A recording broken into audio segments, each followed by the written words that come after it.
For the life of me, I don't remember where I put my gloves.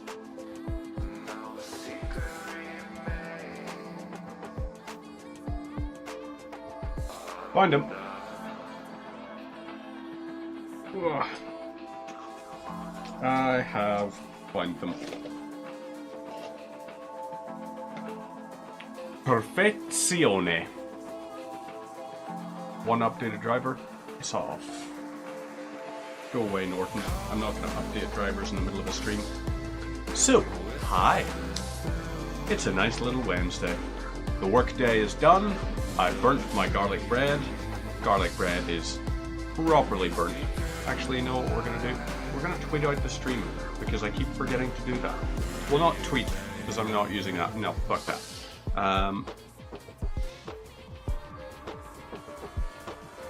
Right.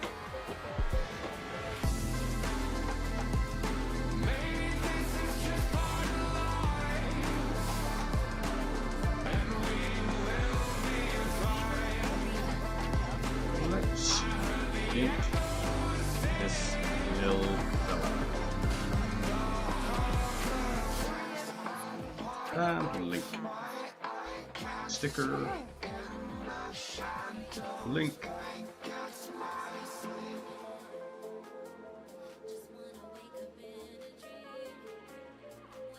Twitch.tv/the XPC Reaper. Customize sticker text.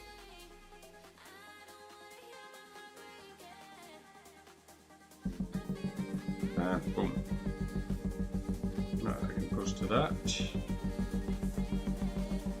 Share and donezo. And we'll post it on Threads just for the same.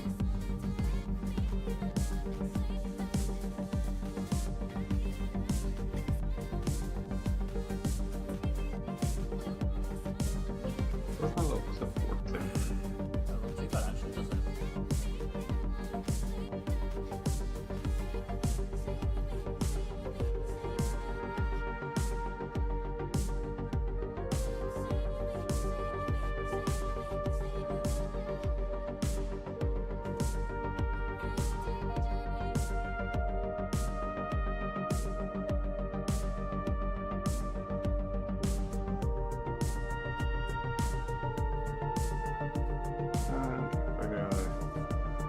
Attach image and just snap a little picture.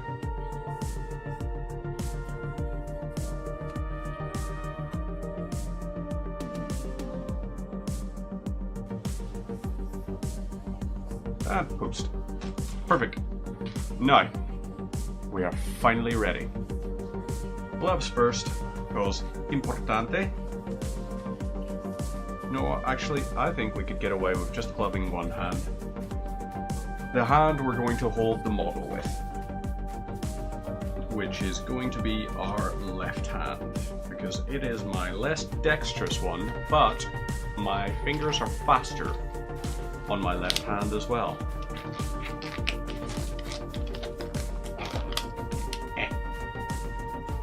Let's go ahead and do it. Perfection. Right, now, we are going to need a few things. First things first is going to be, let's lift some paint from our thing onto our wet palette. So, Rakarth Flesh we're going for our flesh tones. So let's lift a bit of this out. Pop that onto the palette. I think that should hopefully be enough, because I don't think we're... Yeah, there's not a massive amount of his flesh is exposed. It's definitely not a wild one. So, we've got a little bit of that. We'll get a little bit of... Well, we don't need to worry about that one just yet. Corn red, we're going to use a little bit of it, of course, for the cornate kind of stuff. Let's take a good bit of it, pop it onto the palette. clean our brush, because why would you not? Wow, this paper is, oh, it's getting shredded by a barrel, that's why. Galvorback Red, we're not going to deal with you just yet. We need a little bit of Thondia Brown. So, touch of this. Not a great deal required for it, so we can get away with just a small amount.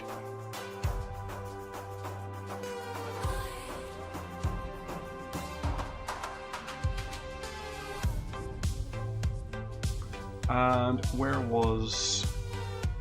I know I have it out, don't I? I should do. Where are you?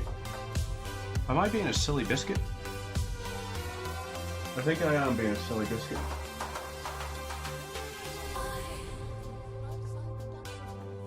Yep. This is what I need, is Bugman's Glow. Because I'm going to use that for like his pants.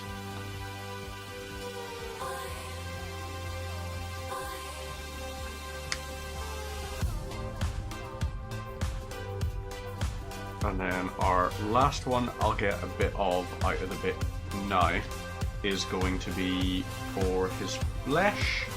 I would like him to have, we've got Rakarth Flesh, so that'll be skin tone. We've got Bugman's Glow for his legs. Leather will be Thondia Brown. Let's go for a little bit of Xandri Dust, which we're going to use for his sort of, his neck guard kind of thing. So a little bit of that. Not really much required for it. And that should hopefully be enough for us for the first wee bit. So, let's go ahead. The dog is being so damn cute right now. The dog is underneath the desk. Bailey is currently just chilling, lying down underneath my desk, melting my heart. As can be expected from the goodest doggo in the world. So, new brush, we're going to start off nice and fluid on it. So let's start off with our pants. So we're going to mix a little bit of this in and just try and, so we're starting with, that is wild, the level of darkness on that, so let's go ahead and brighten this a lot. And I think we're going to have to adjust the angle as well. Nope. So a little bit of, yeah, okay, our framing's okay on that now.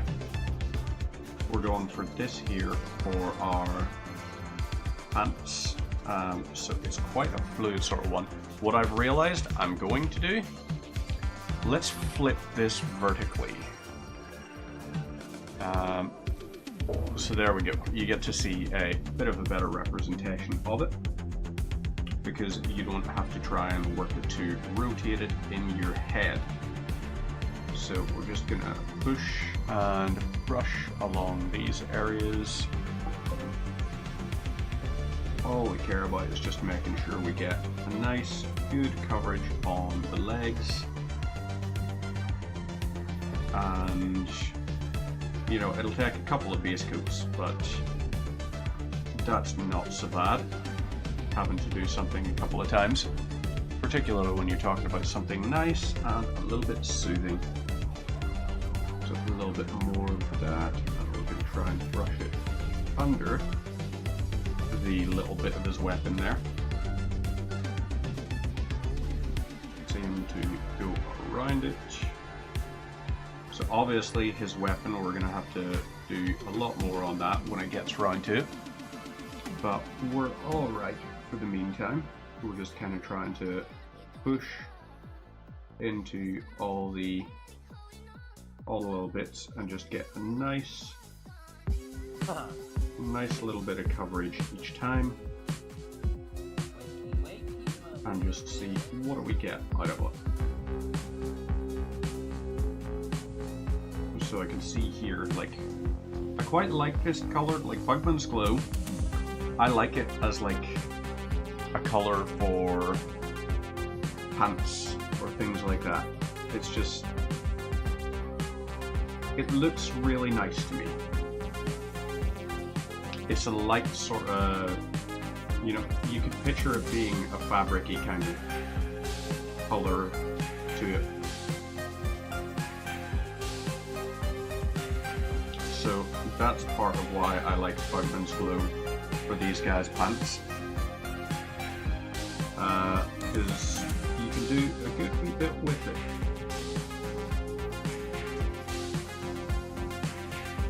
Just try and push into the little recesses. Just try and brush along the little lines where we can. And really just spread the pigment about a bit. So that ideally we don't have at the end anywhere that isn't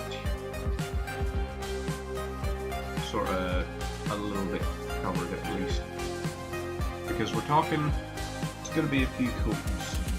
Few quotes? No, not quotes. We're talking coats here.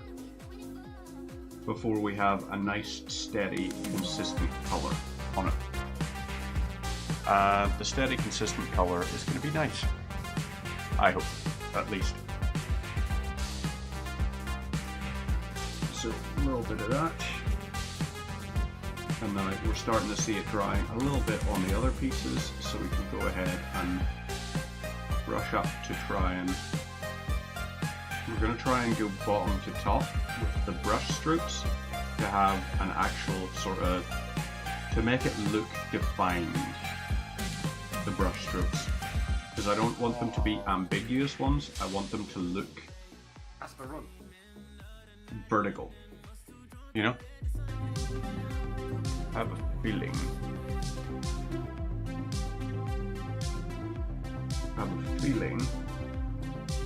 I had my browser audio coming through the same source, so you possibly heard. I'm also watching someone painting Warhammer.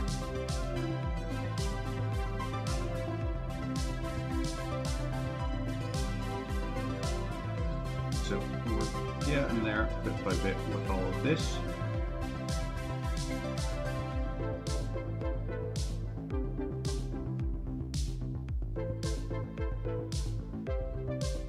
Do our little vertical lines on it.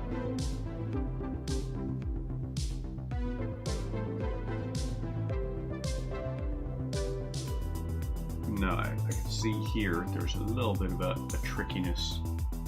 This one, because I realized there was a bit of light that wasn't getting quite into the recesses and was going to end up with me leaving a big grey point unpainted. So let's try and change our lighting angle. Have that come in, and we'll have it come in more from the side. So yeah, there we go. That's a little bit better for just the light coming in. Actually, it's not, because that is silly. That is meaning that our hands are basically blocking the light. So I think this is an okay position for it now. We'll just go ahead and, whoop, wrong one, lighting up. We're gonna see what it's like, yeah. When we pop it here at max brightness, this will help, because then we can go and we can find where pigment hasn't really adhered or anything, and we can try to fix that.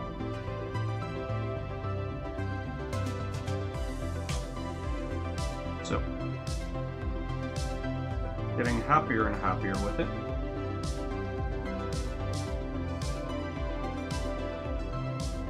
A little bit of hue, mix pigment, and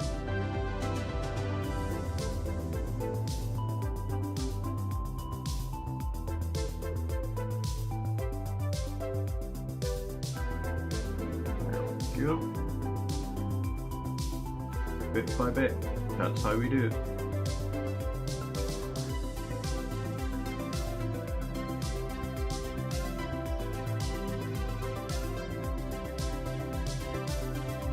We're looking much better now. A little bit into the recesses here. I'm going to move me to the other side on this. Let's move me, actually, let's put me up here, so I'm not blocking any of the model thing.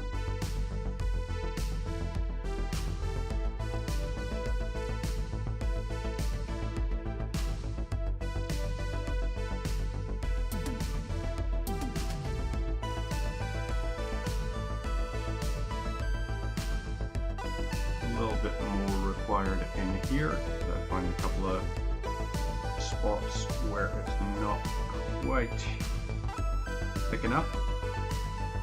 A little bit more actually required than that.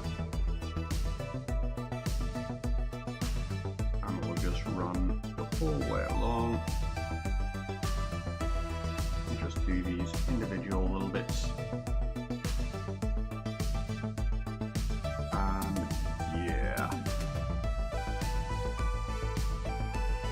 Into the gaps, into the recesses, into all those little nooks and crannies. And there we go. Pants are done. Bugman's Glue for the pants. Now, we have to do a couple of wee delicate-ish pieces. So let's take, you know what? Smaller brush. We're gonna just swap out brushes for a minute, and we're gonna go for a smaller brush because I want to try to keep as much control as I possibly can for this. Okay, yep, still reasonably fluid. That's all right. A little bit of this, and we're just gonna try to just go over the belt.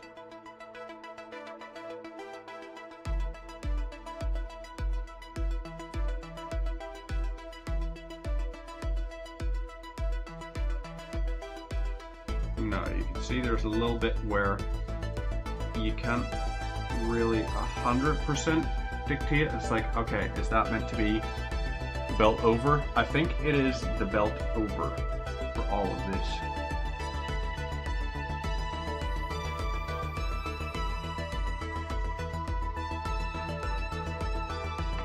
So I do think for this,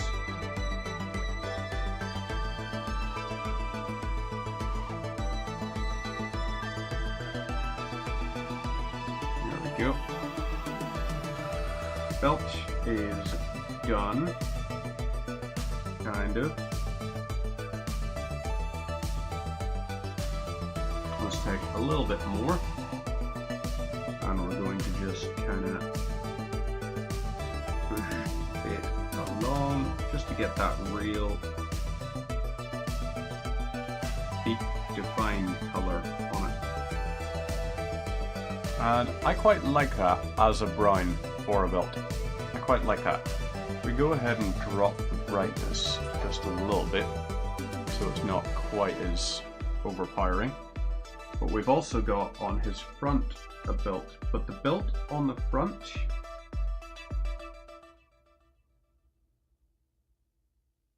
it looks to me more like a belt buckle on the front. So we're not going to worry about that.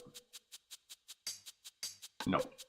Now we are going to do his boots, and his boots are leather boots.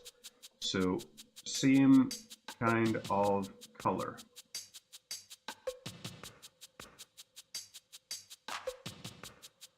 So we're going ahead with our Thondia Brown, and we're just gonna wash it over. Now this stone, you can see he is beside Tactical Rock.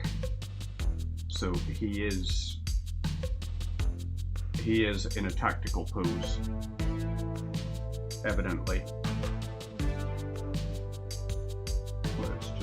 sure as we brush this along, try and get a good coverage across all of his boots. We're pushing the pigment and we're doing an okay-ish job. Whoop.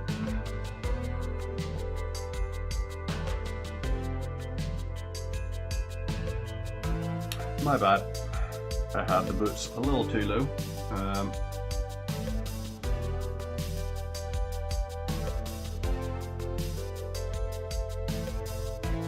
Yep, a little bit more of this. And we're just painting on his boots. His little booties. But not that kind of booty. No, he is not cheeked up. Try and get the underside of the boots as well. A little bit over the top. And just make sure we get around into the front. Try to push into those little recesses where his pants are torn. And there we go. He has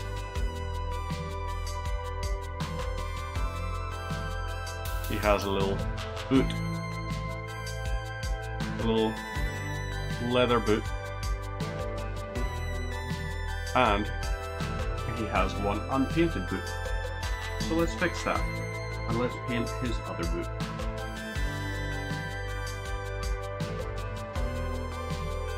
So doing the same, we're just brushing it over. And as we brush it over, just try and, I can see a point here where his pants are sort of lifted from his pose. So let's try and make sure we get into that, and we can fix the little bits where we go accidentally over the cloth material. We can fix that. Hey Sloaney, how are you going? How has your day been?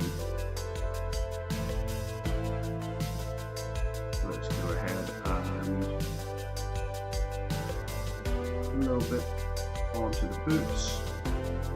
A little bit more. I can see I'm definitely going to have to go over more of that again, because I can just see where some of it isn't going to come out properly, because it's a little watery at the moment.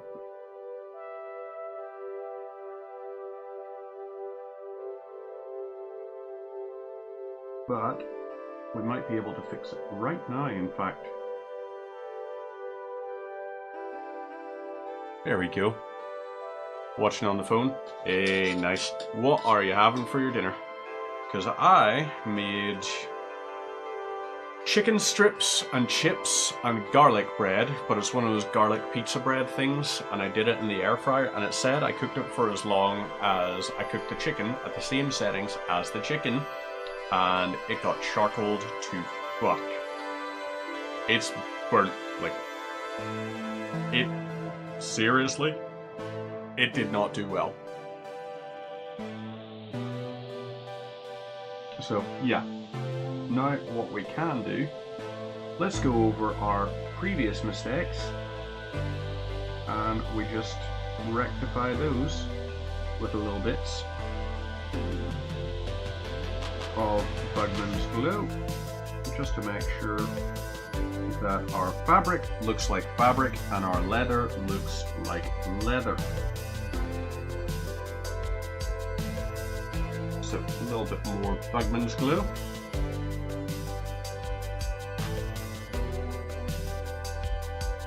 And there we go. Right. Hey!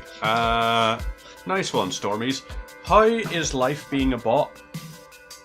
How's that working out for you? I imagine it's pretty easy, probably easier than being a human. Bagel thin eggs and turkey bacon. Turkey bacon. I want to get some turkey bacon for sure.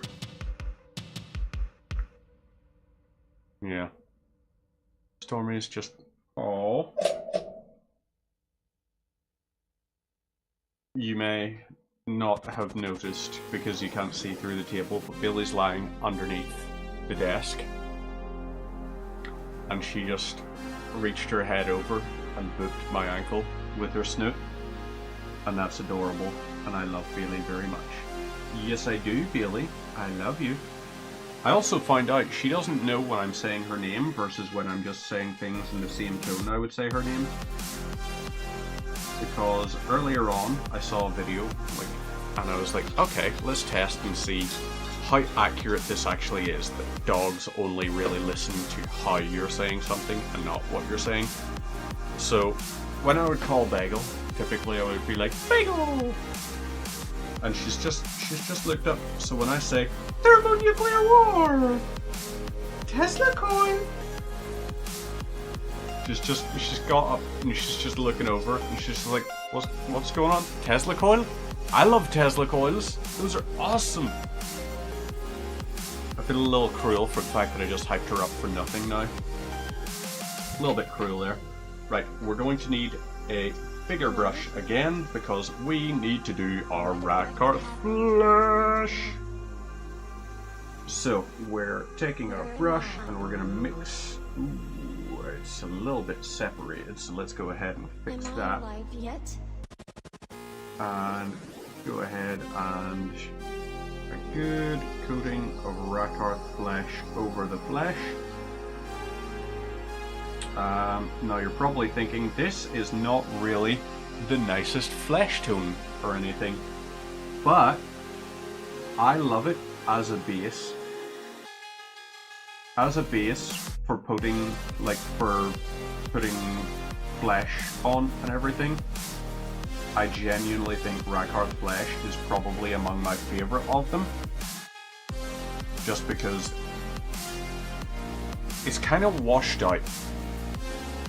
You know, it's not the nicest looking one. It looks pallid almost. But that means you can use different things, different ways on it. So with this, once I get a good coating, you'll see what I mean. Once I get to a certain level, there'll be a case of it's just like, yeah, no, but this actually looks pretty realistic as a flesh tone. And I'm fortunate enough that I have a decent variety of paints that I can use to add highlights, things like that, to hopefully make it look quite close to actual sort of human fleshy stuff. It's literally just called flesh. I don't know why I called it human fleshy stuff. It literally is just called human flesh.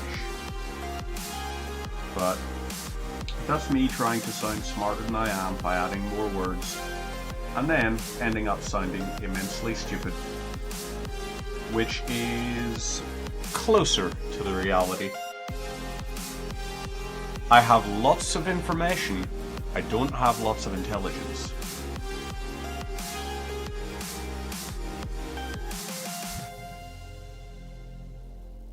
Decent at pub quizzes though.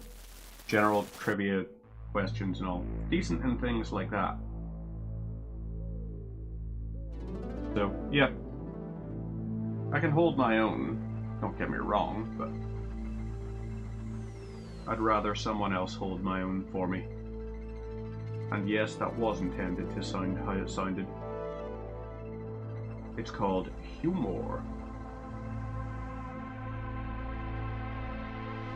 So we got a little bit more to do on him, but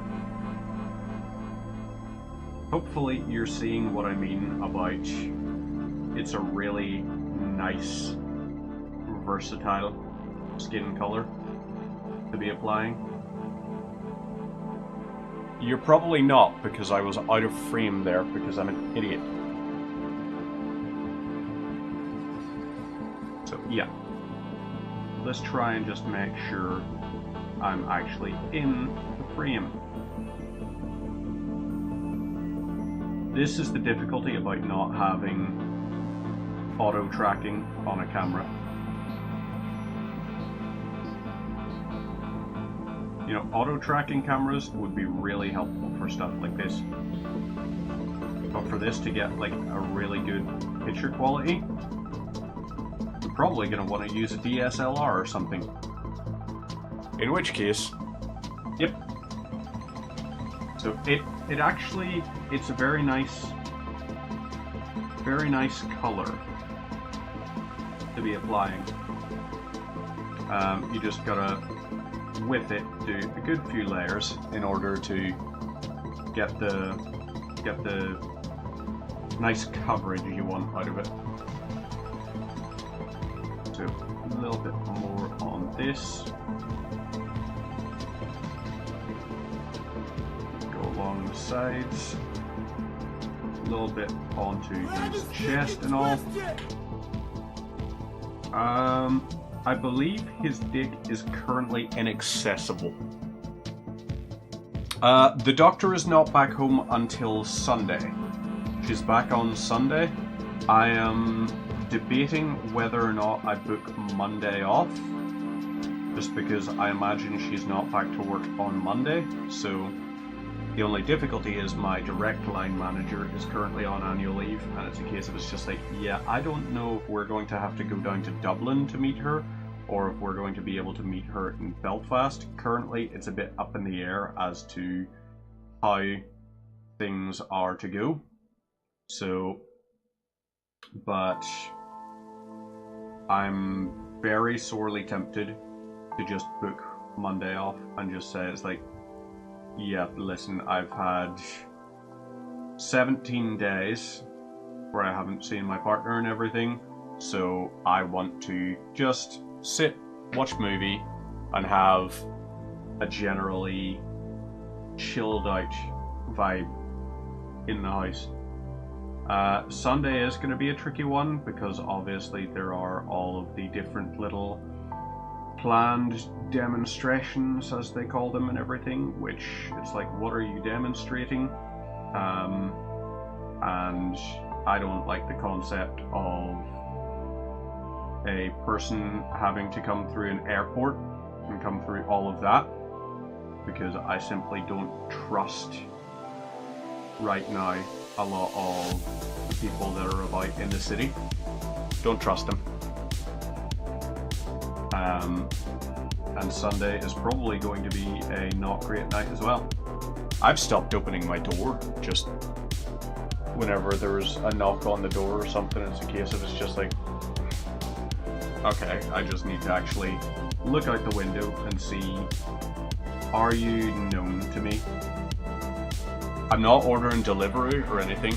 Airport should be okay, but what if there's someone at the airport watching the immigration desks and relaying information? That is my concern. The fact that I'm having to consider things like this is a disgrace. Because it's like, that is wild. Because there is no caring about the actuality of the situation. It is all just a case of, it's just like, yeah, but we're just looking at this, that, and the other. It is fucking bizarre. I was speaking with, earlier on, big T-Dog in Ops, and I was just like, hey, what's happening for Friday? I asked him this morning, and he was like, I'll get an answer to you. He did the Jason Momoa thing, and was like, I'm afraid I don't have that information right now, but I will do everything in my power to get that information for you. He basically did that, and I was like, cheers, big T-Dog. Solid lad, good lad, and I've just told my team, if you don't feel comfortable in any way, send me an email, and I will automatically just be like, yeah, you're working from home. He is very good for that. He's a great guy. I like him. I wasn't sure what he did at first. I'm still not sure what he does, but also at the same time, who knows what I do? I think that's just kind of the way in the company is lots of people just, you know, I don't need to know what he does. I just need to know he does something. And dude's doing plenty of something. So it's all good by me. I just realized I forgot his hands. So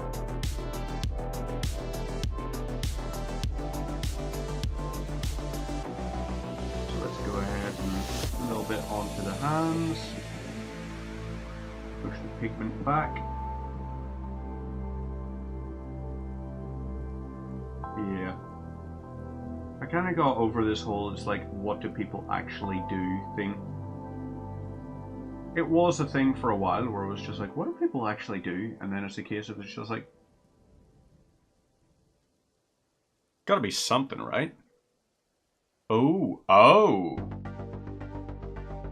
That reminds me, tomorrow I need to actually take measurements of those wee laptop stands things. Yeah, I will absolutely enjoy listening to the tea. I'm a big fan of that. Right. So that is his skin tone thing, sort of. Good coverage on his skin tone. Nope, that there's starting to slack a little bit. Let's go ahead and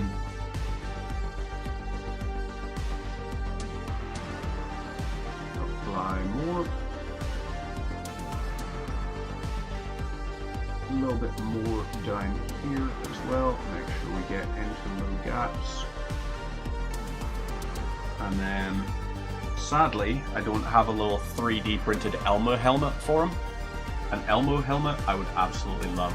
So I would love to have a Chaos Marine with the Elmo helmet colors.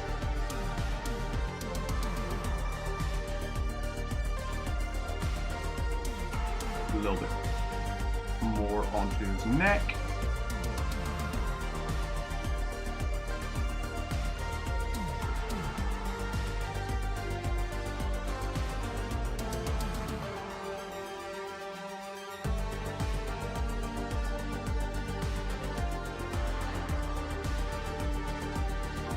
And there we go. Okay, so it's a little bit bright and slightly out of focus, but which way are we going?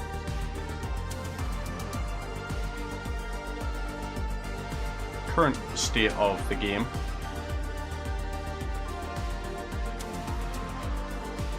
So, his wrist straps. Because he's a corny boy, he's a little bit corny that way, we are going to go for corn red for his wrist straps. So, a little bit, get some onto my brush, and we're literally just going straight on this.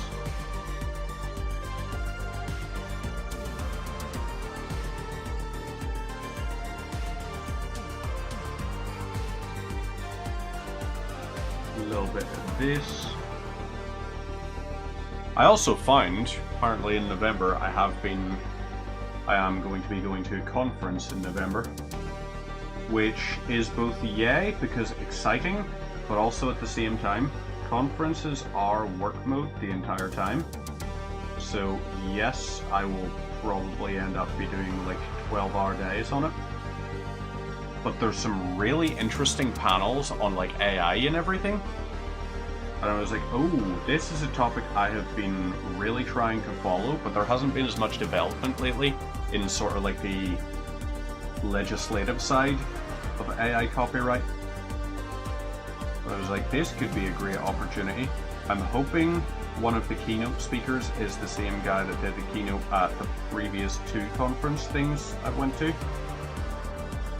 One of them was the ABA one, because he is actually involved with writing some of the legislation. And I was like, that's pretty damn cool. So he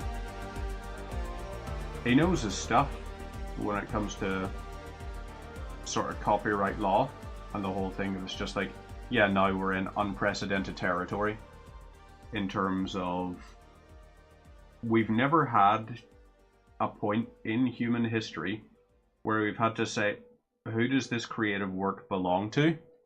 Because no human created this.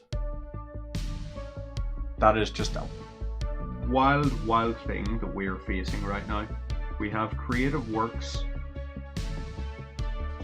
that we cannot say definably this was created by this person. This isn't like a Tesla versus Marconi who invented the radio kind of thing.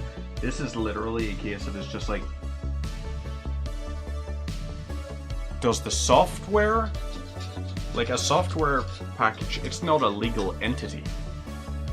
So can it have copyright of something? The answer would logically be no, right? So then at that point, the developer of the system, do they have it? Like who owns what? And that's pretty interesting question to have.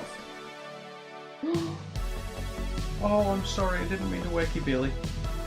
Oh, I'm so sorry. She was lying under the desk, right? She was lying under the desk. Her bed's under the desk. You remember the way I sent you a picture of her earlier? And she was lying in such a way that the little foot part of the desk, little bit at the bottom where you could set like a pedal board or something like that, her chin was resting on that and her eyes were shut.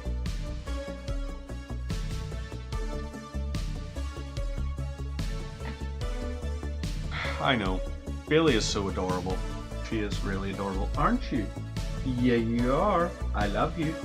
Aurora. Aurora. Bagel. Oh, who's a good girl? Who's a good girl? Who's a good bagel? Hey, Bagel. You're gonna need to... Bagel!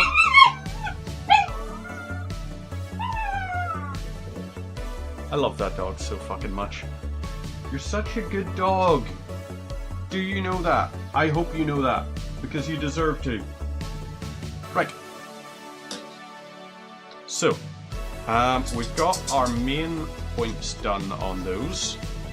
So I think we're safe enough. We can do the leather texture now. The little bits of leather banding or barding or whatever the name is, we're going to take a little bit of it and we're just going to brush it down and try to stick to the lines as best we can. We're going to have to correct this one, I have a feeling. Yep, I did slightly go outside the bounds. But there's one of the pieces of barding done. The other, we'll just go ahead and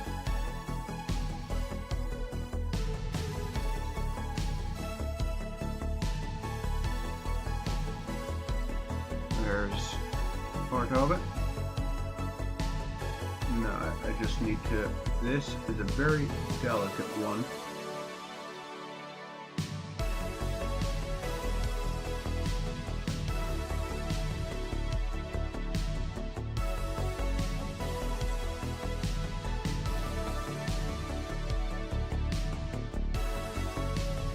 Okay, so we've got two of his little pieces of barding. The ones on his back will be much easier to do.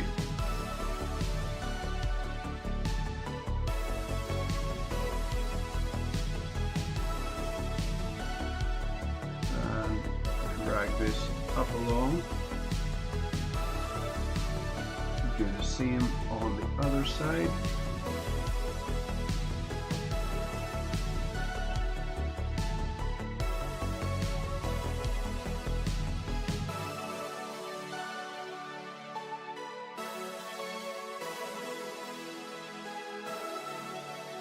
And a little bit more. Okay, that's possibly a little bit too much pigment. Never mind, probably wasn't. So, a little bit of this, and we just drag it along, make sure we get just a leathery kind of piece, and there we go.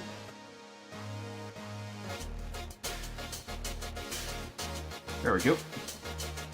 So, this is not the Scaventide set. This is...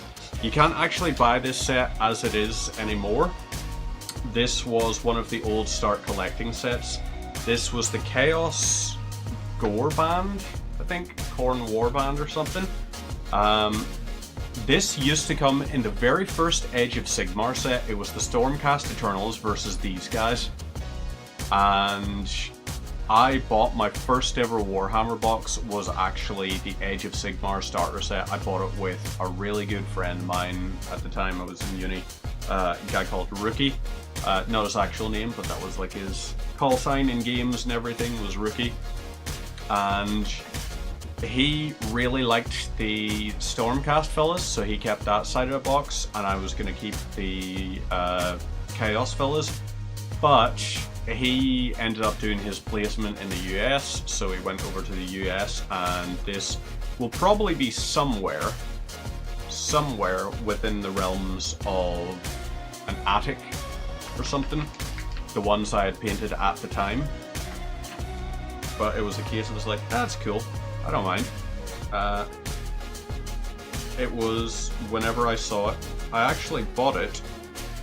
If you remember the time we went for the Warhammer store birthday thing, and we went and then we got wings after and everything.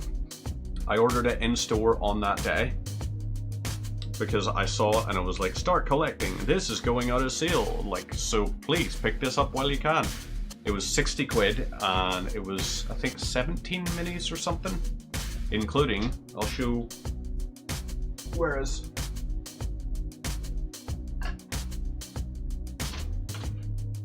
this is one of the fellas I already painted out of it. Big, grumpy, fleshy monstrosity.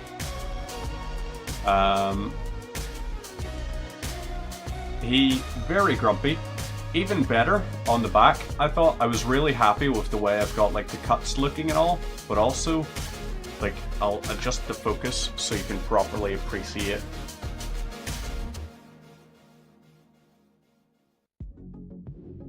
Like all that blood and gore and everything that's just sticking out of him.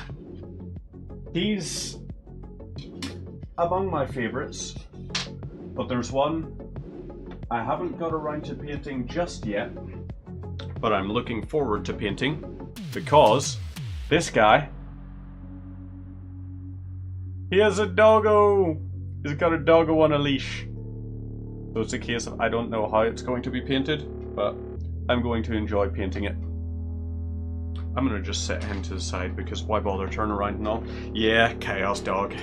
I know the way I'm probably meant to paint it and all, but also at the same time, sometimes it's easier going a little bit off script. Not easier, more fun, you know? Painting Iron Warriors is great for those who enjoy painting Iron Warriors. Or Ultramarines, or Blood Angels, or anything like that. I have nothing against painting a chapter in like the defined chapter style. It's just personally, it's not really for me. I want instead to have something where at the end I can look at it and say, I created that scheme. And even if it looks shit, it's kind of my creation. And I can do my own storytelling with it. Because that's one of the things I like, is trying to create a story. And if you paint your own chapter, if you paint your own motifs, then at that point, who's to say you can't paint your own story into it? So Iron Warriors, we're just going for this here, for his little armory pieces and everything. We're not going directly for anything too shiny for that, because our main shiny is probably going to come from, I want to sort of do little bits of coating with stuff like, you're going to think heretical to include it, but I really love the color of Retributor armor. I love that color. So, where possible, if I need something that is going to accent and I want a gold filigree kind of thing, I will absolutely go for a little bit of Retributor armor. Even if it doesn't fit lore-wise, it fits visually. So it pops, as you say. It pops, and it's really, really nice color. And I haven't actually used it on the latest Stormcasts. The latest Stormcast, what I've actually been using is Sigmarite layer paint, because it's not quite as golden, but it still has a really nice color texture to it, which I'm a big fan of. So what I will do actually in just a moment, I can grab and let you see what Sigmarite actually looks like. Not by applying it on this model, instead by letting you see a model it's already applied on. And hopefully, do I have it on my shelf just yet? It's not on the shelf, meaning it's probably over here.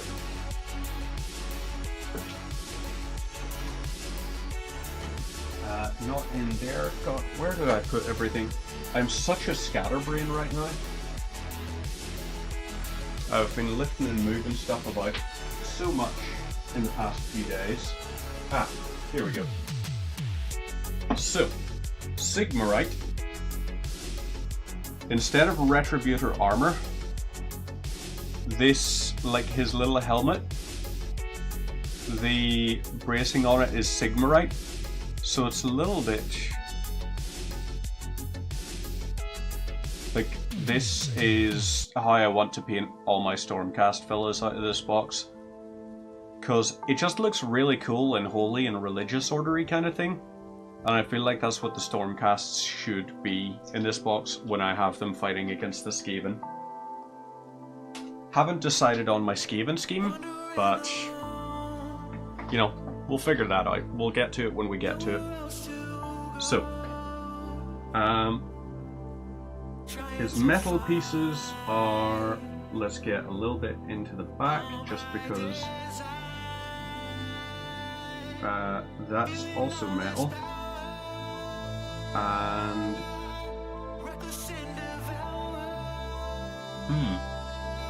you know what's gonna actually be an idea? What if instead of, so this here, the way I see this is it's gonna be fabric. This is gonna be fabric wrapped around a metal, so like the top and the bottom will be metal, it'll be wooden, but this is gonna be fabric wrapped around it.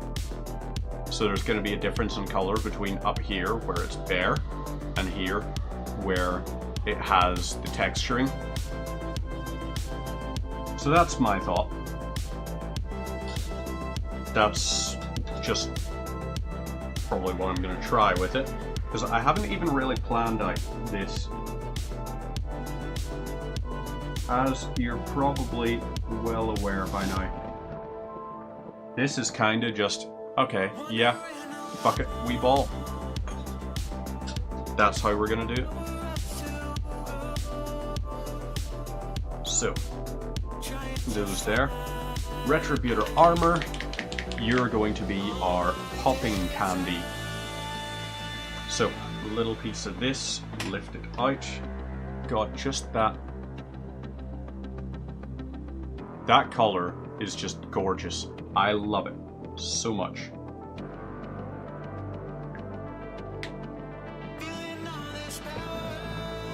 If I could get something to come out with that kind of swirl really easily, I absolutely would, because that swirl would be perfect for like the Holy Flame motif that I'm wanting to do on the Skaven Tide box.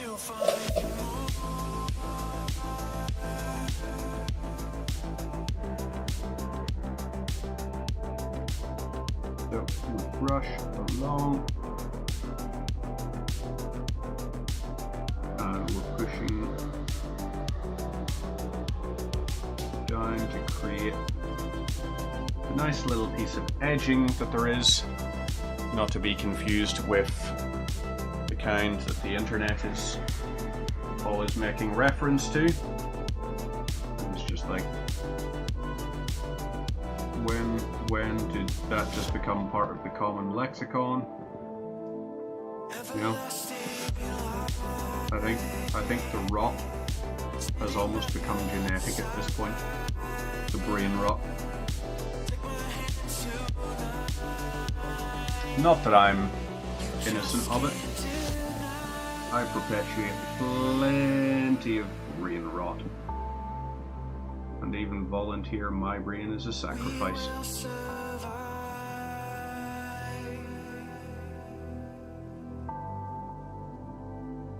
So, a little bit around the back here. And there we have on his little leggy waggy. We have gold and iron. Nice little one, because if you think of it, gold is viewed as a symbol of excess and decadence and everything. Did you know Iron Man, not Iron Man, just iron in general, actually does have properties that are beneficial for a whole pile of different things, including iron is somewhat fungicidal. Iron is actually, it's just the way, like mycelium, they cannot grow on iron. It's something to do, I'm guessing, like moisture or something, because iron is just such a weird environment to mushrooms and fungus and everything.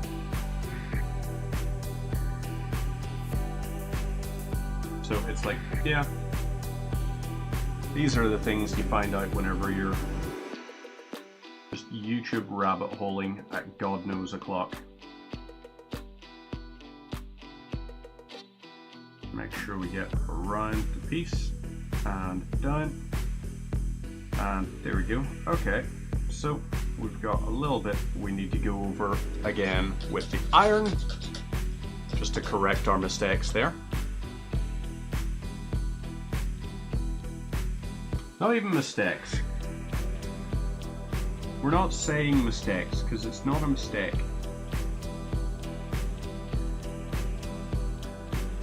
It's just we weren't as careful as we could have been. And it just creates that little few seconds for us to have to go back over.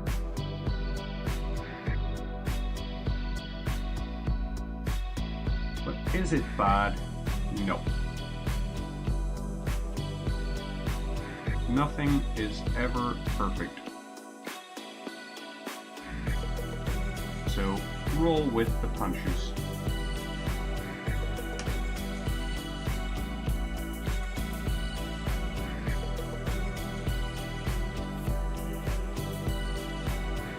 And there we go.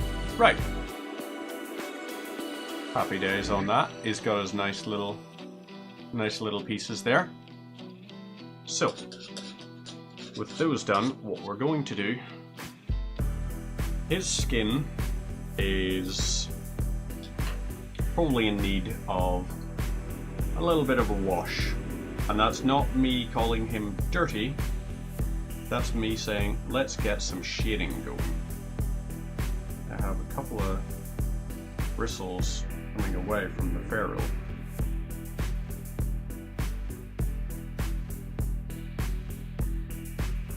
Yeah, these ones are too far gone.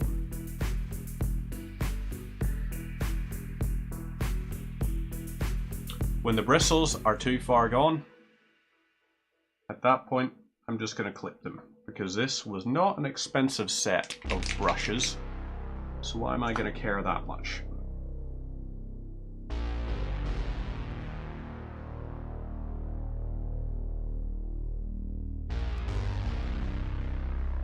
So, we're going for Reikland Flesh Shade for this. So we've got Iron Rack Skin. And we're adding to it Reikland Flesh Shade.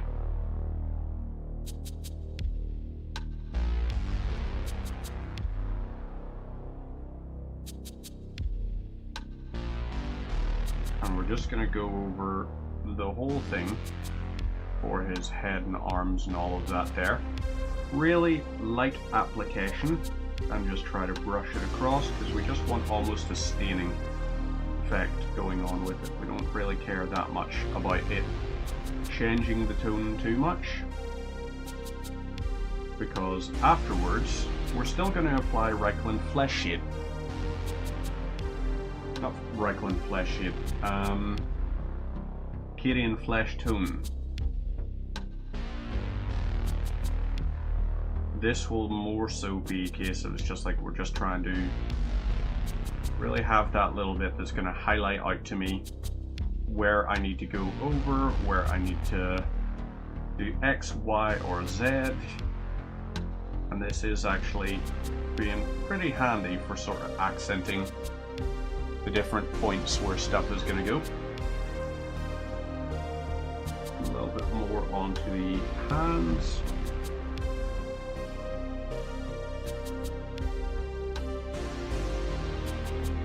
And back now. Give him some back shots. Not actually.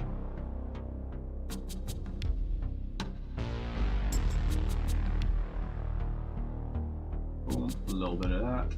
A little bit of this here now over on this side.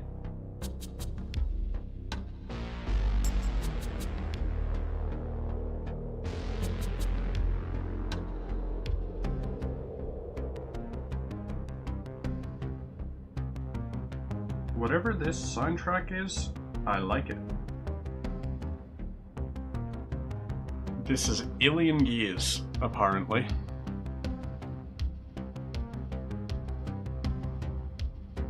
I like it. Me like it. Right, so we're going to have a little bit of Cadian Flesh Tone to apply. And then once we apply a good batch of Cadian Flesh Tone, which we're going to do now. Once we have that done, we're going to try the eyes, and it's not going to work in the slightest. Not happening.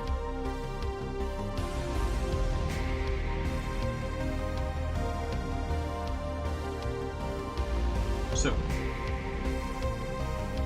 layer paint.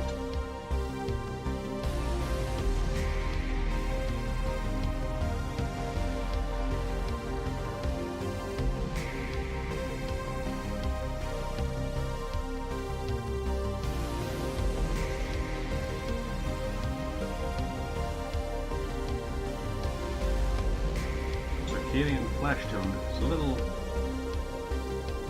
more orangey than I anticipated,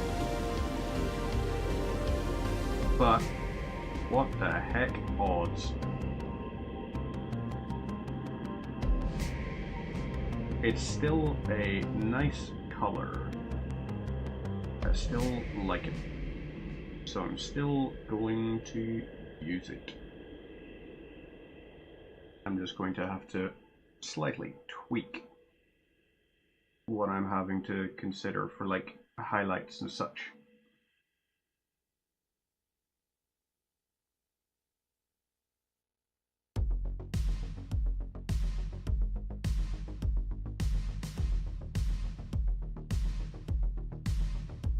All of this here.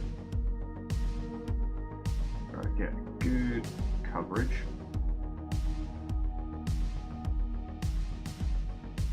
It's so warm that it feels like as soon as I apply any paint, like the water from it is evaporated off.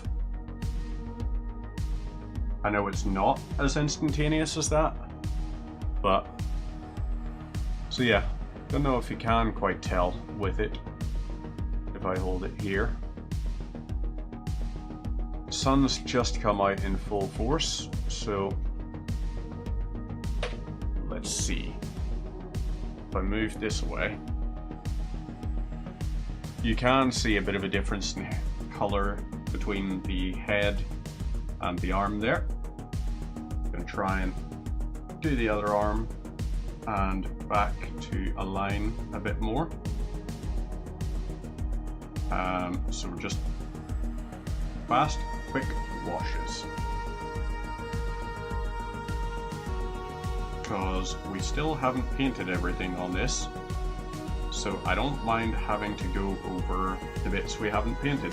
I don't even mind having to go over the bits we have painted.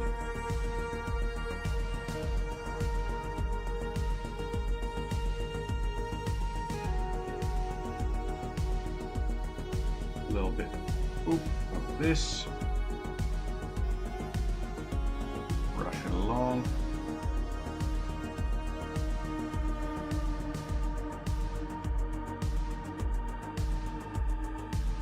And what's kind of nifty is as we're brushing it towards the hand, some of it doesn't seem to be carrying the pigment all the way. So his hands are almost going to look a little bit more washed out. That means we can kind of play about a little bit more. Let's try and get a good bit in through there.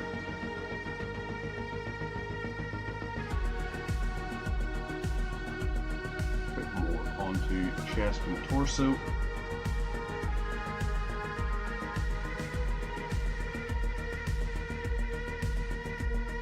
And a little bit more onto the back. Just a little bit between me here.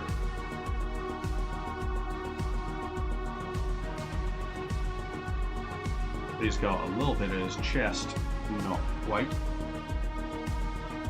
So let's do his chest now.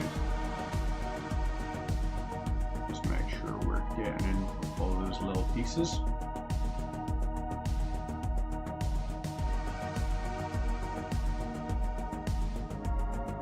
And boom.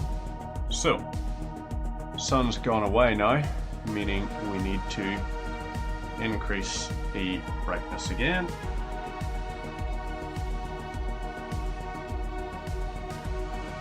Coat the head and face and everything.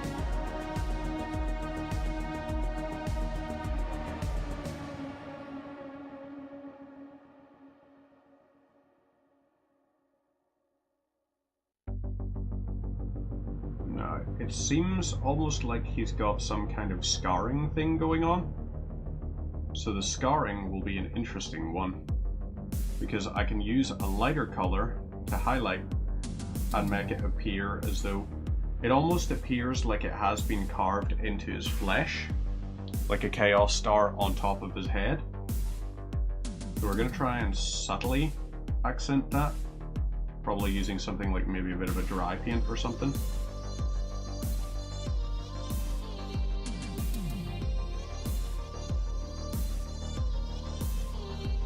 But before we go and start doing all of that,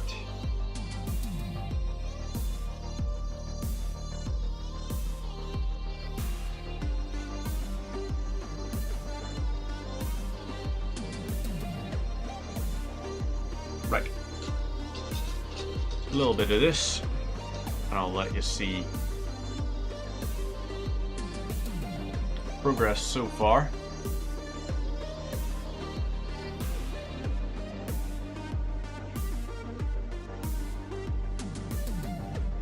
Hands a little washed out there. Let's take a little bit of, do we have enough? We don't have enough Cadian flesh tone really. Yeah, we're gonna require a little tiny dab more of Cadian flesh tone, and I do mean a tiny dab more.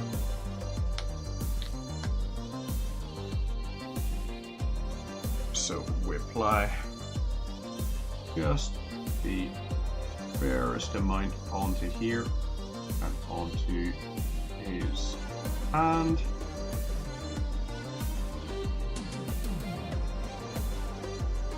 Go to the underside of the hand, do the same thing.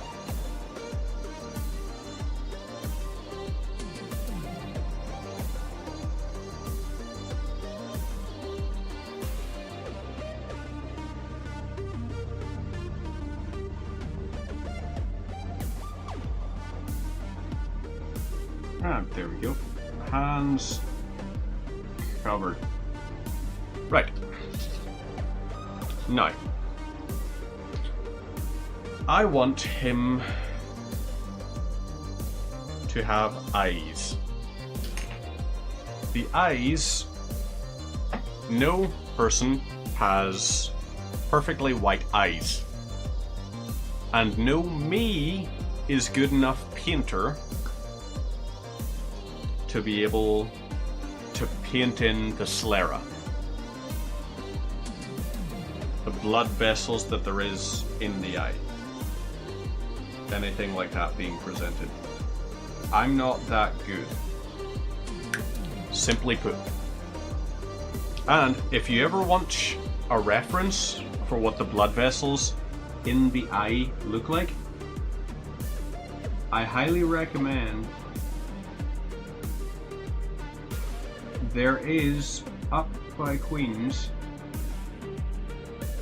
a fantastically cool, and I do mean fantastically cool, little thing outside of, I think it's the Patrick G. Johnson Center for Cancer Research, the PGJCCR I think it's called now. It used to be the Center for Experimental Medicine, but it's a 3D orb that is sculpted in the way that it just shows, it's just red and it shows the blood vessels inside the eye. It's a really, really cool thing. And the first time I saw it, I was like, what is that? Then I got told what it was and I was like, that's awesome. Like, that is undoubtedly just cool.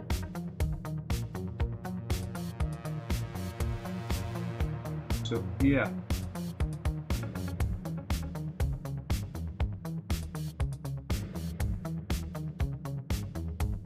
To correct a little bits around the eye. So, you may see he has his eyes now. Little white eyes. Because, as I say, not good enough to do other things like the insanely precise ones.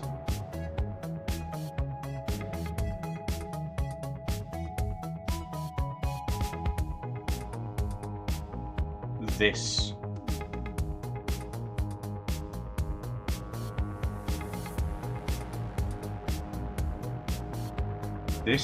is going to be how we do the eye. So, he's looking ahead.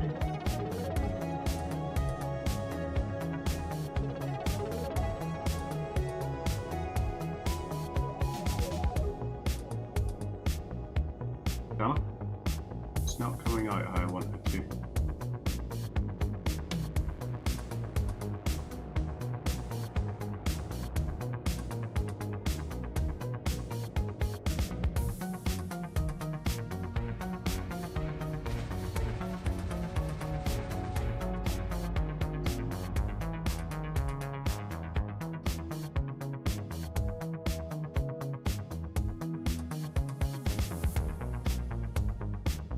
So there's one really terribly done eye. It's almost more a slit than a circle. But so that would indicate he's looking slightly this way. So for this side,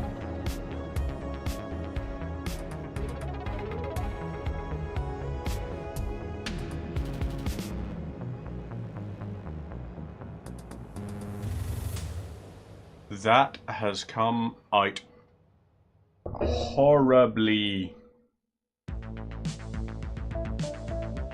So I need to correct. Actually, I need to correct one part for sure. The upper eye. I might be able to salvage it without having to redo the entire eye.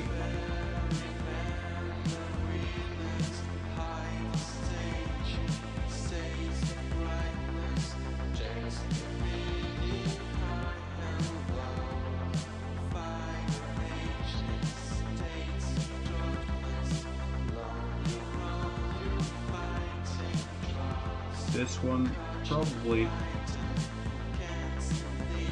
not very interesting to see being done, but hopefully you'll understand in just a second what I am trying to get out of it. So a little bit more white, a little bit more white scar, and we're just going to try to tidy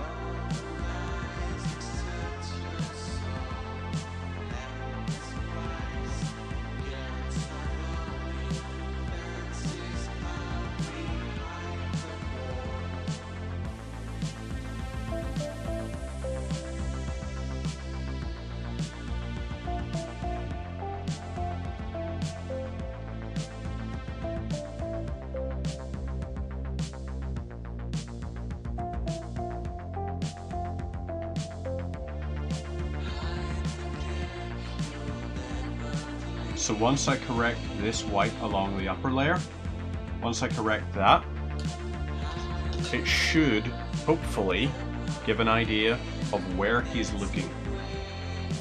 So let's fix the upper eye.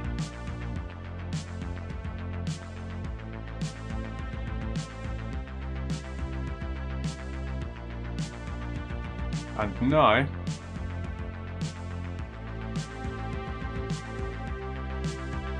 both eyes are looking slightly upward, so he's looking slightly upward, but both eyes are looking in the same direction. I'm happy with how that turned out. I have done eyes I am happy with. So I'm not going to fucking chance more. Now, what he is going to require is going to be eyelashes. Not eyelashes, eyebrows. His eyebrows, we're going to be using a little bit of Baneblade Brown.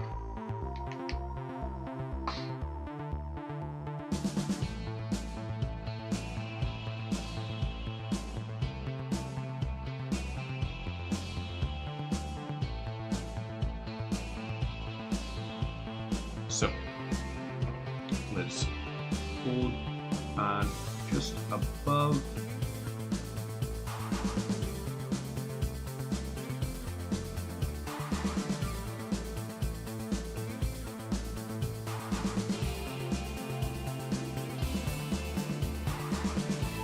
a little bit of that,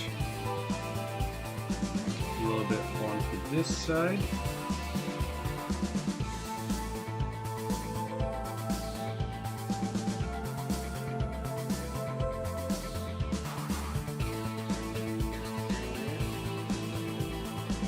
So I don't know how much it is sort of showing up. It's not really showing up that much. Maybe Baneblade is a little too close.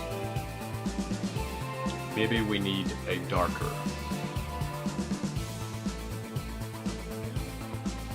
Maybe what we need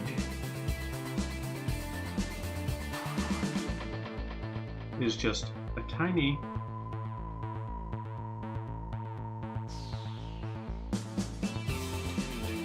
little application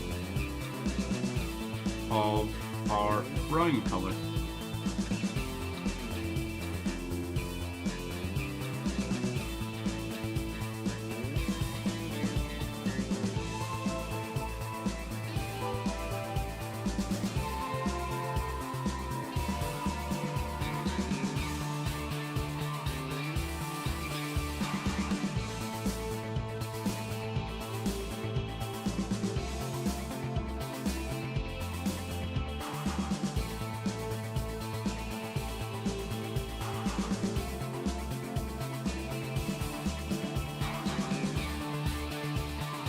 So,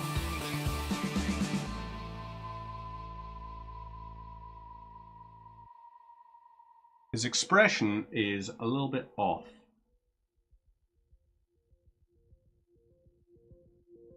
Let's try and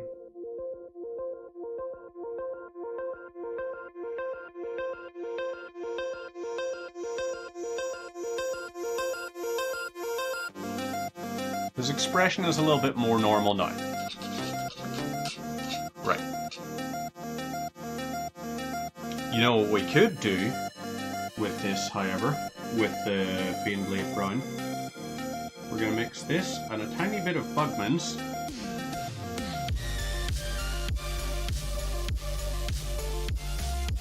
And we're going to try to give him lips.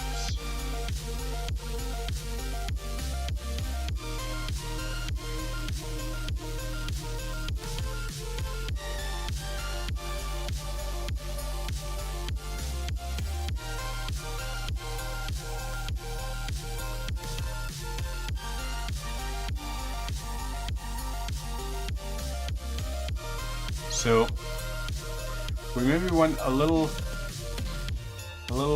too hard on the lip color because it kind of looks like he's wearing gloss now, but maybe it'll dry into a different one, and once it does we just put a little bit of that Baneblade Brown onto it. So yeah, we've got a game plan, we've got our idea, we have worked it. Now his, what do you call it? His little, what is it? Is it a scabbard or something? No, scabbard's for a sword, isn't it?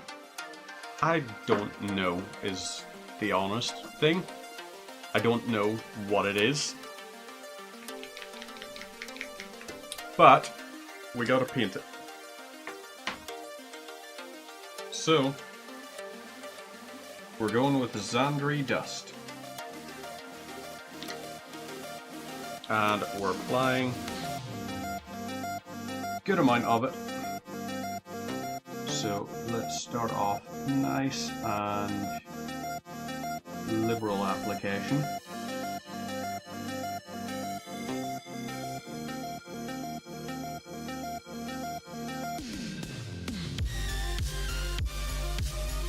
The main concern for me is trying not to hit much of the flesh.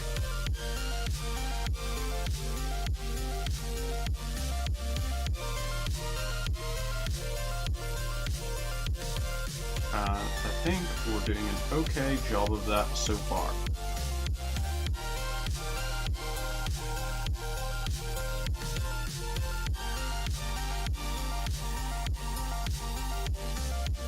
This is...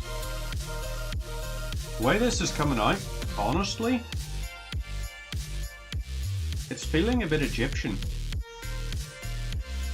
This sort of thing. That light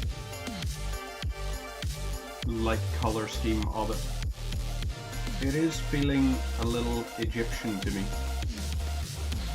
which I am very on board for. Absolutely.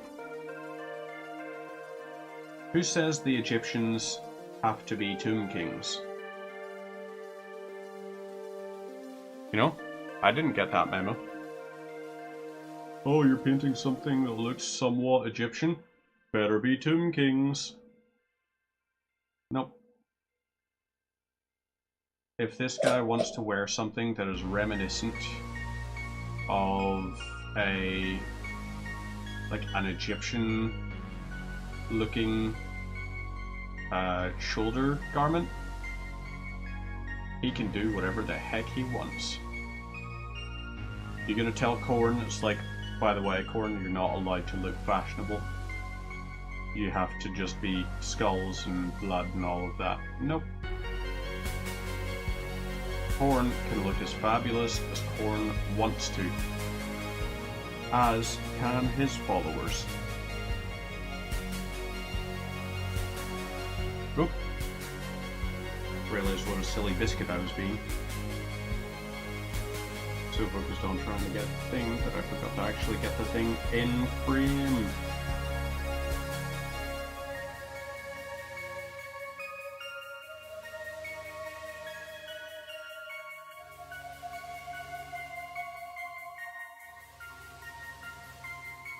bring the thing right down.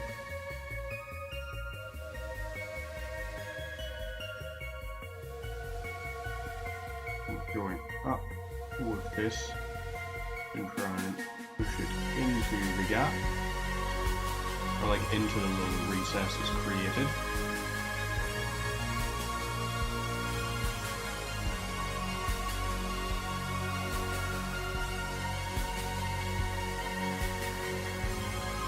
See him up here, and I like that color.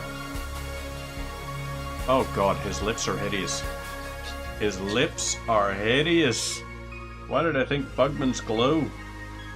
Nope, nope, nope, nope. It is a resounding nope from me.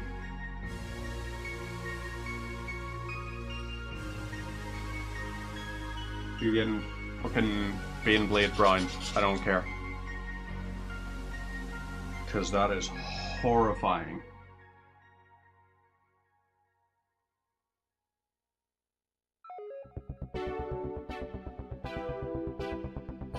Not as bad, even if he looks not entirely okay. Right. Now. Wraithbone.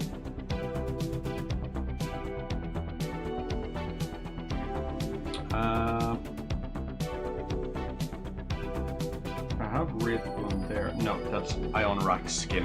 I don't have Wraithbone on the palette. So let's get a little bit of Wraithbone onto the palette so that we can do our skulls. Boom. Sort that, and now, yes. Skulls. We gotta do our skulls.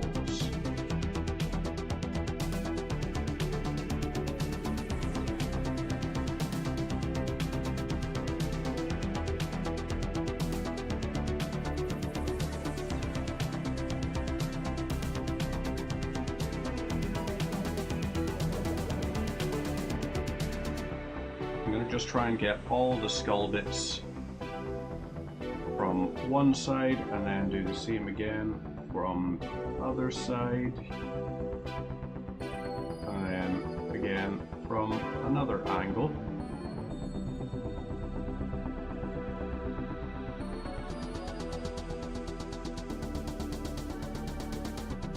So we're looking okay on it. Obviously, we'll still have touch-ups and things to do, but it's nice, easy little basing on these. So let's get these ones from the other side first, because this is probably more delicate of the set of sculpts to have to do.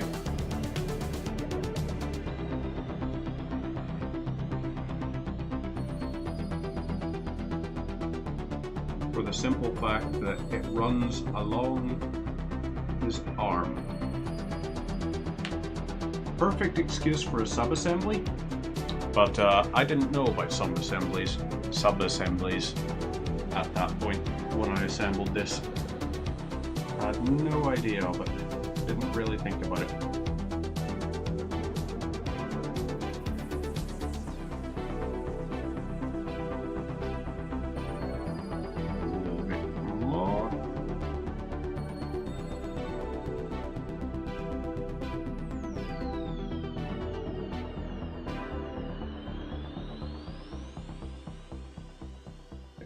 This side.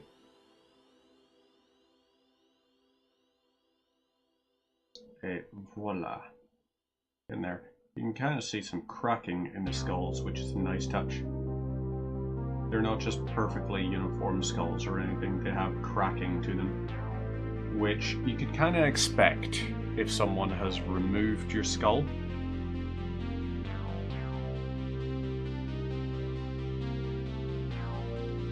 So, a little bit more, just to get a really nice, consistent coverage. Doesn't have to be uniform, just has to be not patchy.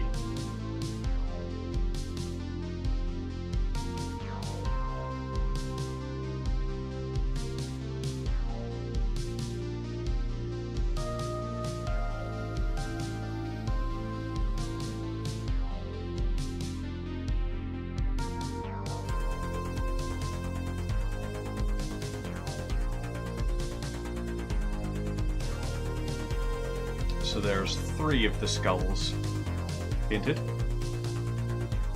We've got 6 more to do. Actually no, 7 more.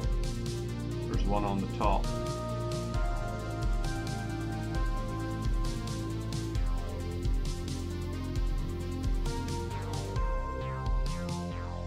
A little bit of separation going on with the bristles here. So let's just go ahead and make sure there's no paint clogging the ferrule, causing them to separate.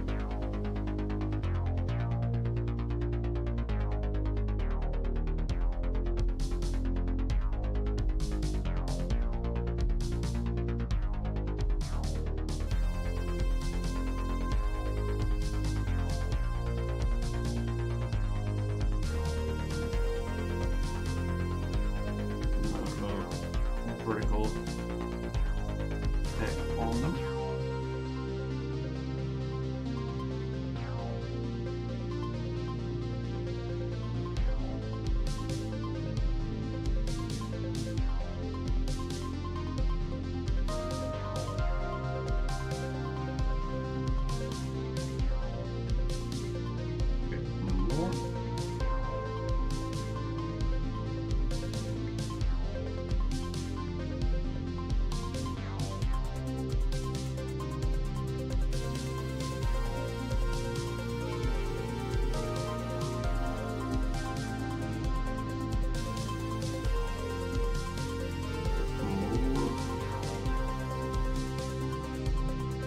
To avoid pressing it down onto his hand. Instead, just trying to keep it just on the skulls.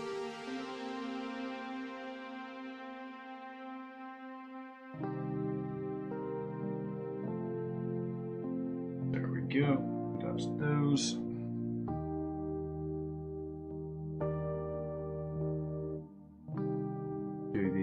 Back end of the skulls now. A little bit of fish hooking going on with the bristles, so not quite cause for alarm, cause for definitely give this brush a real good clean.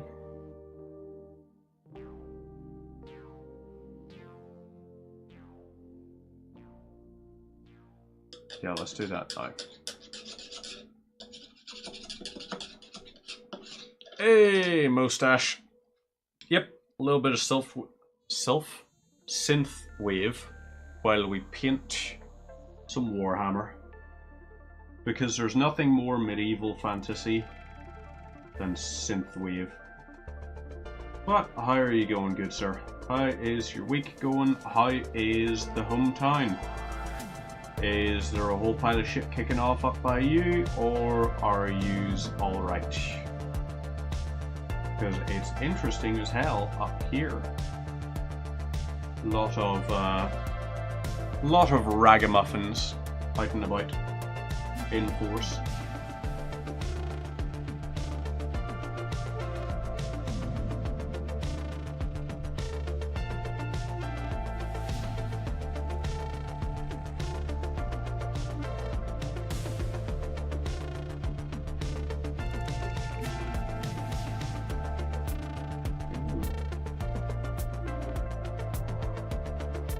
Ha!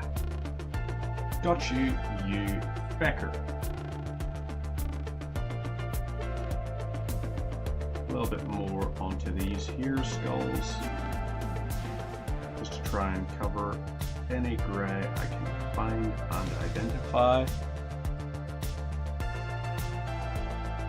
Get things looking nice and bony. Because after all, as they always say, the followers of this particular Chaos God, bones for the bone throne, and milk for the cornflakes. But how are you doing, Rookie, as well? You may actually recognize Rookie. I was just saying earlier on, you might have some recognition for this particular box, because this happened to come alongside,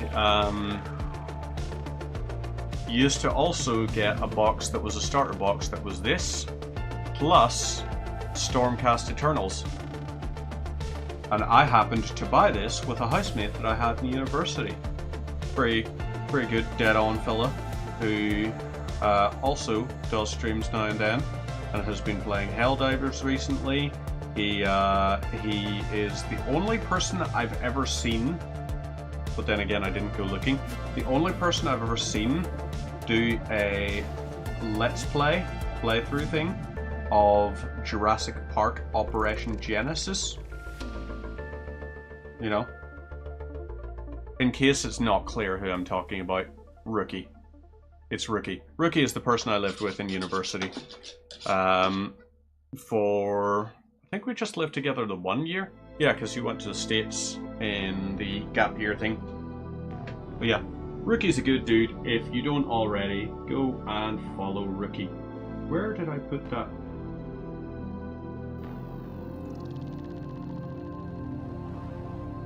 Yeah, go follow Rookie, because Rookie is a good dude.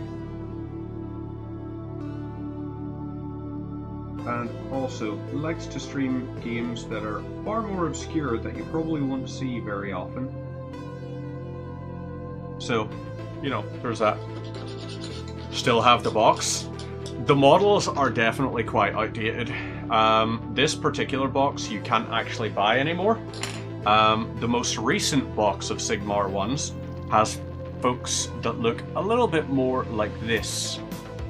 This is from the most recent Scaventide box, which is basically Vermintide, the Warhammer starter set. So they don't need to be painted this way, you can paint them otherwise. I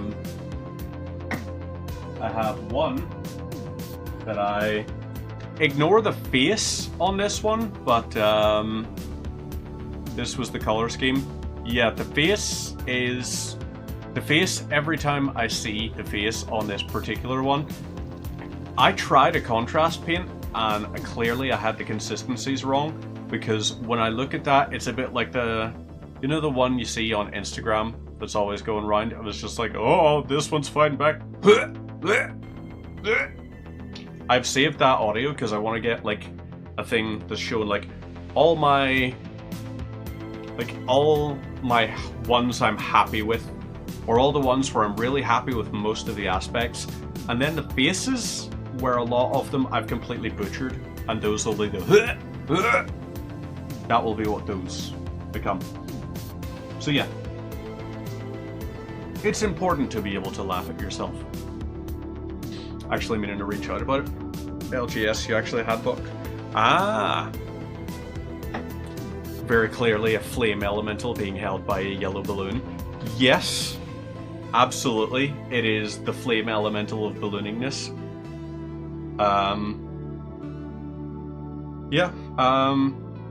I wasn't sure, like, don't be worrying about the box or anything. Also,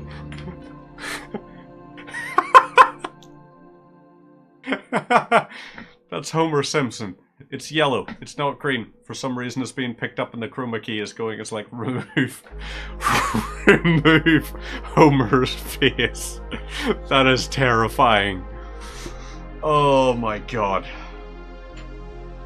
Fundamentally flawed. Right there. Fundamentally flawed. Right. Leather for the wrap going up this is going to be brown. We're going for a brown leather wrap going up the staff. against TOS. There have been points where I've been trying to recenter the camera, accidentally knocked it too far, and always thought to myself, thank God I stream in my clothing. Thank God I'm always wearing jammies, at the very least, when I'm streaming. Because there have been points where it's just like, oh boy, that could have been a TOS breach right there. But I'm very glad it wasn't.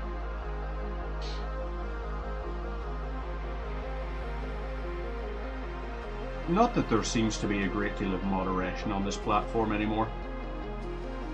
You know, because you've got like bikini bathtub streams and everything. Truly stream better not cam. Well, I do occasionally watch Elden Ring streams, and I have seen there's one guy who he has what he calls the Miyazaki cam. And the Miyazaki cam is, it's a foot cam. He's bare feet and he has his bare feet on camera the entire stream and calls it the Miyazaki cam.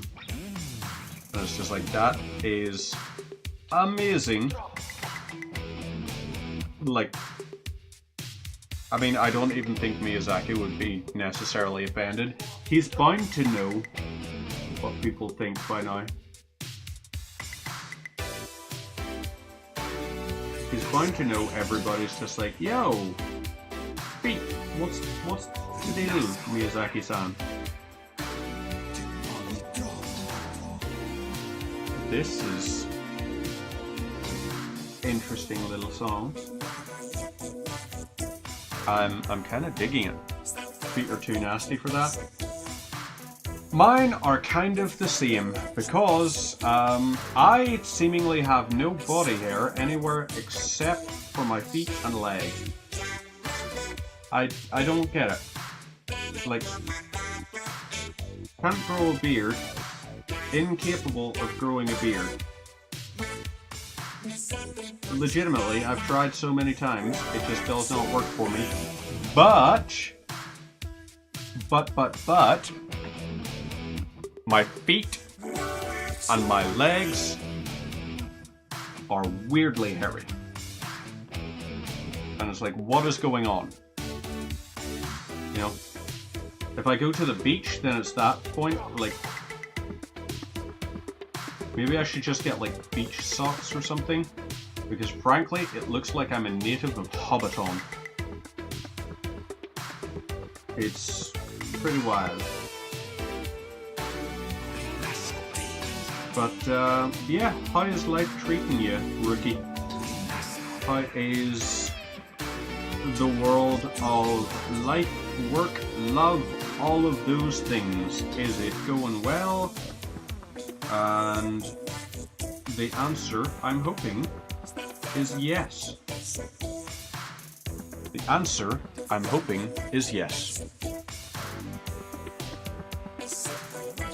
Oh, you charmer, Slooney.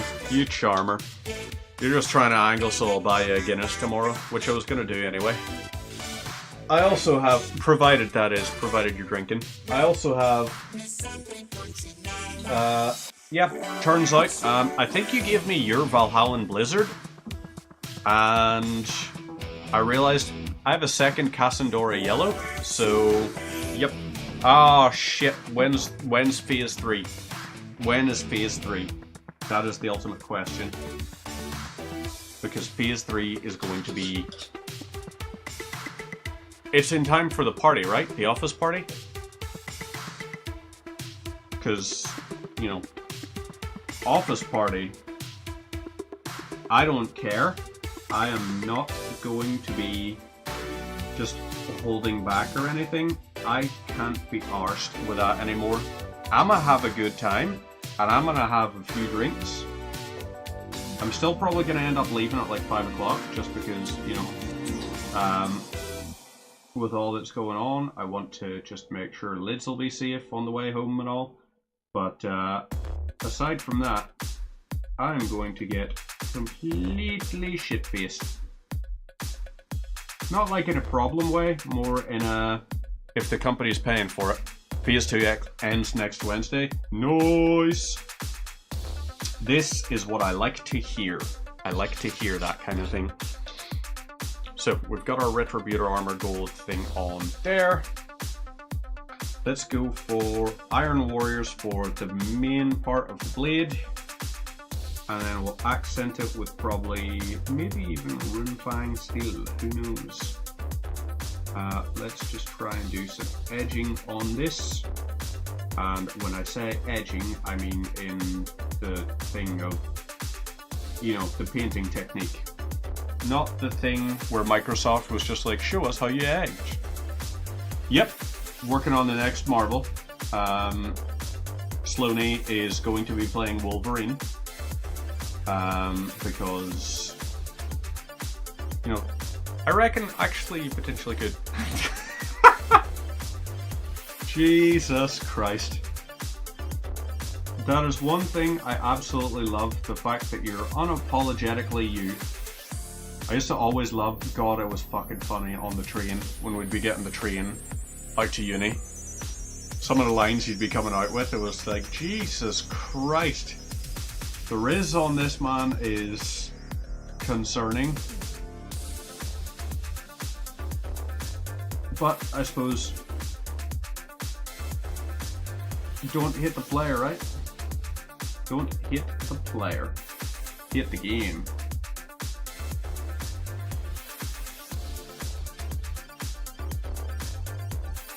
Right.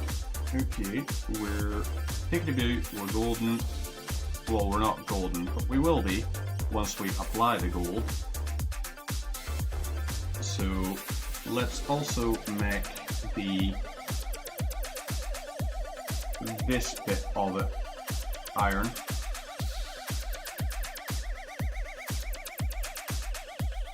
Flip it around.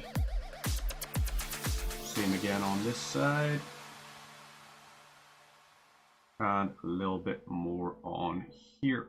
And there we go. Right, so he's got that metal one. If you look too good, you'd be dangerous. Or if you look too good, it would be dangerous. See, I think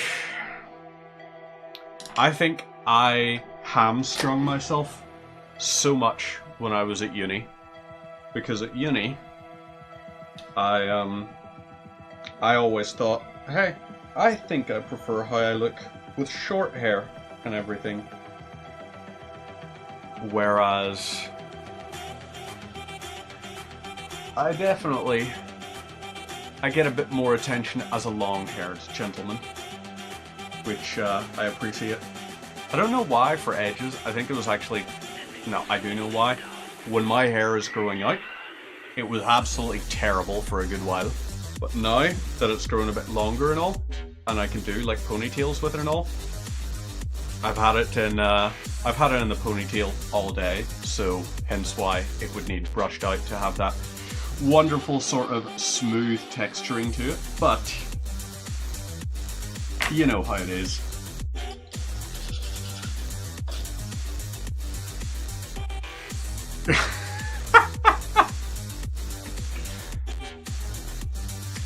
That is my favorite use of a Minecraft creeper emote ever. You win the internet today. You win the internet today. And that is saying something, because I saw someone earlier today have to send an email pointing out to someone the business professional equivalent of, it's just like, hey, why don't you learn to fucking read? It was fantastic. I can't remember their exact words. I think it was something along like, as per my last email. And it was like a, yep. You have to deliverable to show the supervisor. Yeah, that's all you need. I mean, in terms of deliverables, that's more deliverables than I usually have. Actually, that's not true. I have lots of deliverables, I just don't have much reason for lots of them. It's just like, yeah, this exists. Time to find a project, I guess.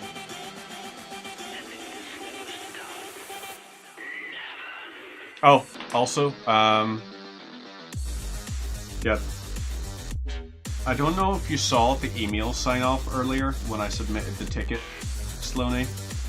Sloaney works the IT department for the company I also work for, and I've given up on caring. Yeah, sent one through like late into the day. It was after 3 o'clock, so probably after was shut. I think it was after 3 o'clock or something.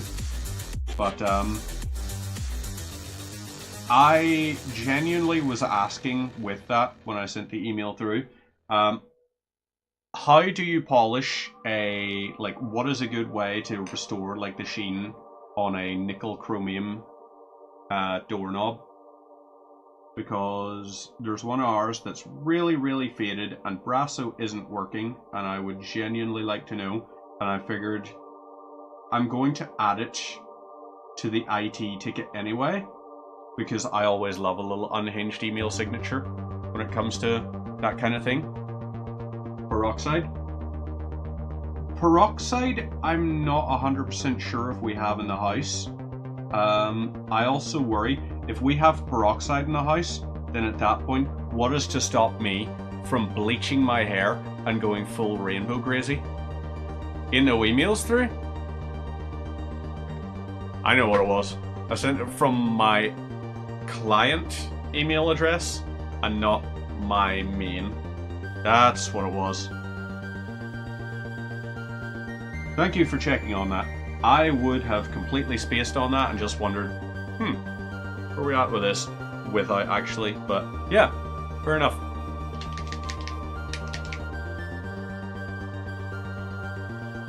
If it goes through, well no, this wasn't sent just to like your main, this was sent to like the IT support inbox. I don't know if the IT support inbox receives from the client ones that I run off of. Let's get a little bit more of you onto the palette. Oh, you still get those? Ah. The funniest thing was, you know the funniest thing about it? It was literally about the fact that people weren't receiving my emails. So that, I would say, possibly lends credence to the fact that people weren't getting my emails. But I think it was a permission thing, to be fair. I think it was literally a case of just, oh, you need a permission to send to the all staff inbox thing. And it was a case of it's just like, I mean, I understand why that wouldn't automatically be assigned for me, that permission, because you wouldn't really think I would need to send an all hands email. Except because of the way I have to run the systems, I do have to occasionally send out an all hands. You might actually receive, I don't know if you ever do receive the emails saying it's like, hey, get out of the system, now. Those emails is basically those that I send. But from my end, rather than the other end. Yeah, I figured it was probably that there. But yeah, we gotta chat about it tomorrow and everything. I'll send a ticket through my main email thing just so we got the ticket for it. Wait, don't use peroxide. Google says soap and water. You're not adult enough for this. Is that for cleaning the doorknob or is that for going rainbow hair? So he's got his little, I'm pretty happy with that. That's a nice little axe that he's got there. Pretty nice piece of axe. Ooh, imperfection, correct.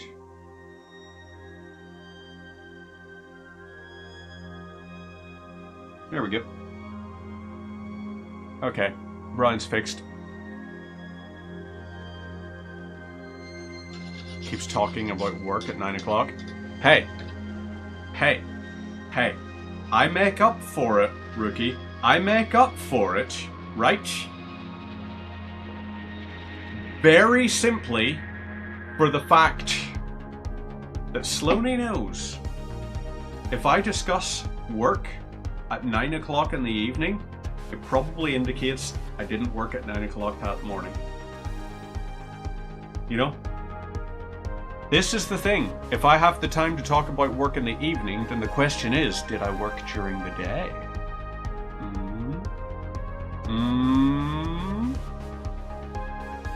Think about it. Think about it. So, we're going to do a little edging on the banner, just because it's a fun word to say. So let's do these little edge pieces in corn red, because why wouldn't we? A little bit more. I also saw a fantastic one earlier on, fantastic reel. Not quite mythical reel pull, but definitely more accurate. Where it was just like when you send an email and feel like you need a little break to reward yourself. And then it just cuts to like 5 o'clock in the evening. And the guy's just like, hey, I got that email you sent this morning. Good work. And I was like, oh, hey, yeah, no worries, thanks. And then it's like, oh, 5 o'clock? I should go. And it's like, I would absolutely love some kind of rule where sending one email a day was perfectly acceptable. I feel like those people who have to listen to the numbers stations, when there used to be that, you used to have to listen to number stations just to see, are the numbers still being spoken? And it was always on a loop. 9:30 throne meetings. I do love a 9:30 throne meeting. I do love that there. I generally try and get mine a little bit closer to around about, we'll say, probably about 10:30, because then at that point I can sit on the throne, I can come back, and then at that point, oh, I should probably go out for a smoke break. I'm getting the framing on this all wrong. I tried to correct, overcorrected. Right, there we go. Now we're in.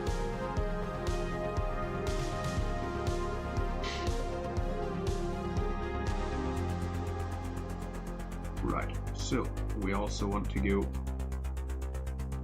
underneath.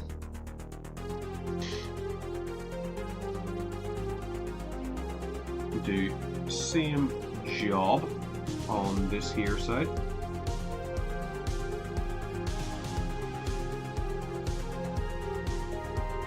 But you miss smoking? Well, that is the thing. I still have, remember I went to Bulgaria? I still have that cigar. I'm bringing it to the office party. I'm going to sit, I'm going to smoke a cigar. Still a piece of garbage. That is basically me, in a nutshell. And I love it. But yeah, bringing that cigar, gonna have a nice wee cigar and enjoy maybe a couple of glasses of whiskey or something. Just generally unwind, talk shit, be shit, all the good things. And then we're golden. Those fuck with the cigars. I don't even think it's a case of I genuinely like the taste of them, but it's a case of I don't really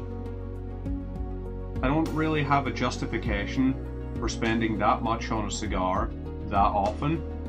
And because I only had carry-on luggage in Bulgaria, I couldn't bring a shit ton of cigars with me.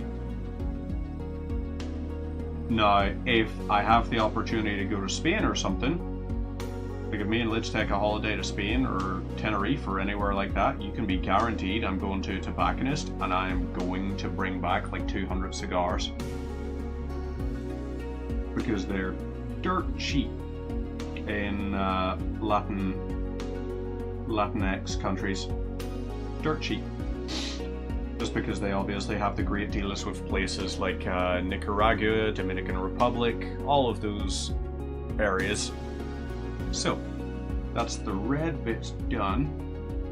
Now, we need to do our... Ooh, yes! Yes! Alright. Alright, I was sitting thinking, what color do we do the thing? What color do we do this? I have decided.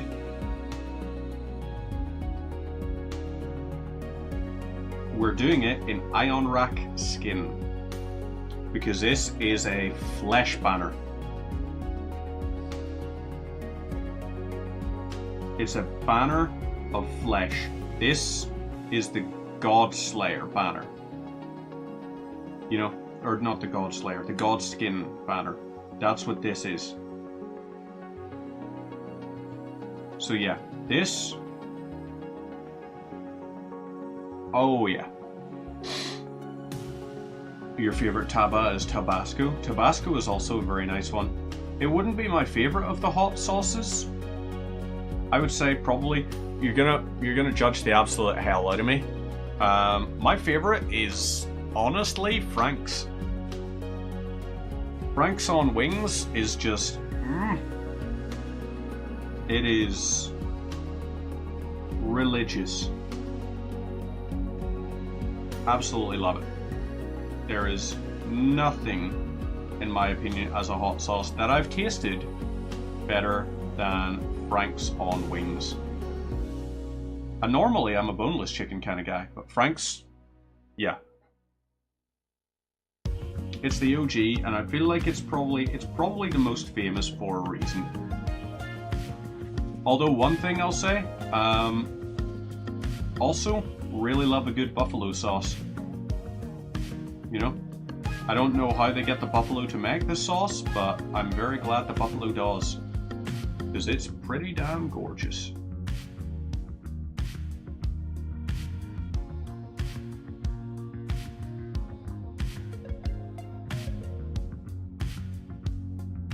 Come on, a little bit more liquidy, a little bit more fluid. I want you into all the recesses.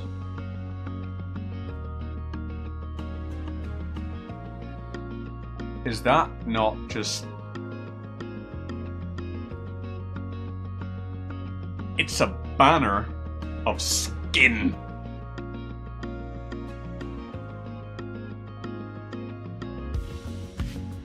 Love it. Doing a dumb thing with tobacco and Tabasco. Any of these really strong habanero? Habanero is very nice. I like a good habanero. You may enjoy, if you're also a fan of the chocolate, as I am. Big fan of chocolate, particularly really love the chocolate in Hotel Chocolate. Love that. But Hotel Chocolate have a couple of ones now that have different ones. They've got a lovely one called Fire and Ice, which is 70% dark chocolate shell, I believe. And it is, so 70% chocolate shell and peppermint ganache and habanero chili. So it's called Fire and Ice. It really does have that wonderful blend of like the heat and the sort of the different like cooler spice, I guess would be the easiest way to describe it, of like a peppermint. Carolina Reaper, I have not tried the actual chili itself. I've only ever had at one point when I worked in a call center, the IT guy there, Ginger Jesus, he came in one day during training and just was like, hey, does anyone wanna try this chili chocolate? And a couple of us were like, yeah, absolutely, give it a go. He was like, yeah, no worries, hopefully you'll like it. Just try one wee square of it and just see what you think of it. So I was like, okay, fair enough. I was like, oh, that's building. What chili is that? It was like, let me check the ingredients. Carolina Reaper. I was like, I'm sorry, you gave us a chocolate square that was a 90% cocoa. 90% cocoa for the chocolate with Carolina Reaper on it. And the thing about a dark chocolate is dustier, it's chalkier and everything, so at that point it lingers far more significantly. So, hey. Oh, I've already taken all my recycling done and everything. I can pop the bin out after because it's quite heavy at the minute. I'll finish up the stream tonight and then I'll take it down to the end. Sure. Oh, it's just like the front. Perfect. Yeah, I'll take it down to the corner at the end. No worries. Yeah, that garlic bread got charcoal. Yeah, it said we could use the same cooking time as the chicken. It was very overconfident in how fire resistant it was. Yeah, but you're on a live stream. I am on a live stream, yeah. Yeah, everyone's just listening to us talking about like garlic bread and pizza and everything.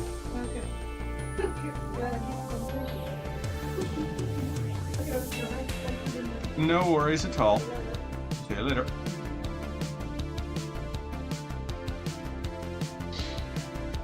Right, there we go. Okie dokos. Nice little... That looks, in my opinion, great. I love it. Love it, love it, love it. As Cherish says, if you're a fan of Bake Off the Professionals. I don't just like it, I love it, love it, love it. And if you don't watch Bake Off the Professionals, why? It's so fun. I'm not sponsored by them or anything. I seriously think everyone should watch it on the basis of you get to see the professionals make mistakes and all. And there's something about seeing someone who does it for a living work something up. Where you're just like, I'm glad to know that even the professionals have bad days. I mean, obviously they're good days. They're cooking far more, like far better stuff than I am ever capable of. The skin looks very skinny. Yeah, right. I'm maybe gonna do Reikland Flesh Shade on it or something. Or maybe a little Reikland Flesh Shade and maybe a couple of the accented parts. I'll do a little bit of Berserker Blood Shade or something. But I kind of want to preserve that fleshy sort of thing to it. Because it looks gross. And I love that. I'm a big fan of gross stuff in painting. It's why I think Nurgle is probably amongst my favorites, because Nurgle is disgusting looking. And it turns out there is like a thing for the phenomenon of when you actually have a compulsion to design, or just an enjoyment, like a weird enjoyment for looking at something that otherwise would be unpleasant to look at. That is referred to as pathos. Now, it is not actually derived from, I know you're thinking athos, so you would probably be thinking this is derived from Greek. It is actually a modern word, which is almost a portmanteau, which a couple of people attribute to a blend between hate and pathos. So it is like a pathology towards hatefulness, which is why some people very much enjoy the album artwork for death metal albums, for example. Even though lots of them are very, very aggressively gross. But a lot of people are still slightly drawn to that kind of thing, because there is a legitimate psychological phenomena behind it. A little bit of this, because we're going golden. We are the lords of all that is golden. And we can devour the very gods together. The same thing as watching botflies get removed and spots, etc. Yes, basically that same concept. The people who enjoy that kind of stuff. See, personally, for me, I get nauseated by like watching someone have like a really, what is it called, a pour of wine or something. I get nauseated looking at stuff like that.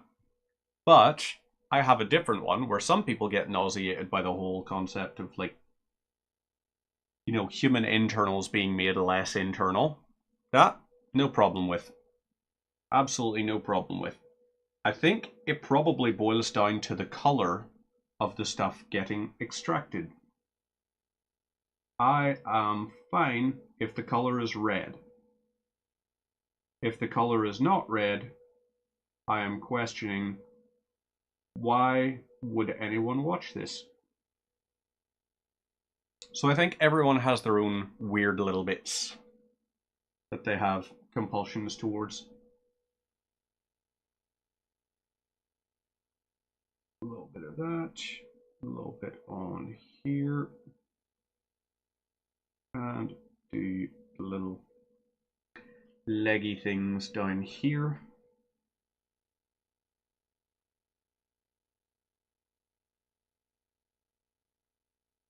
Same across here.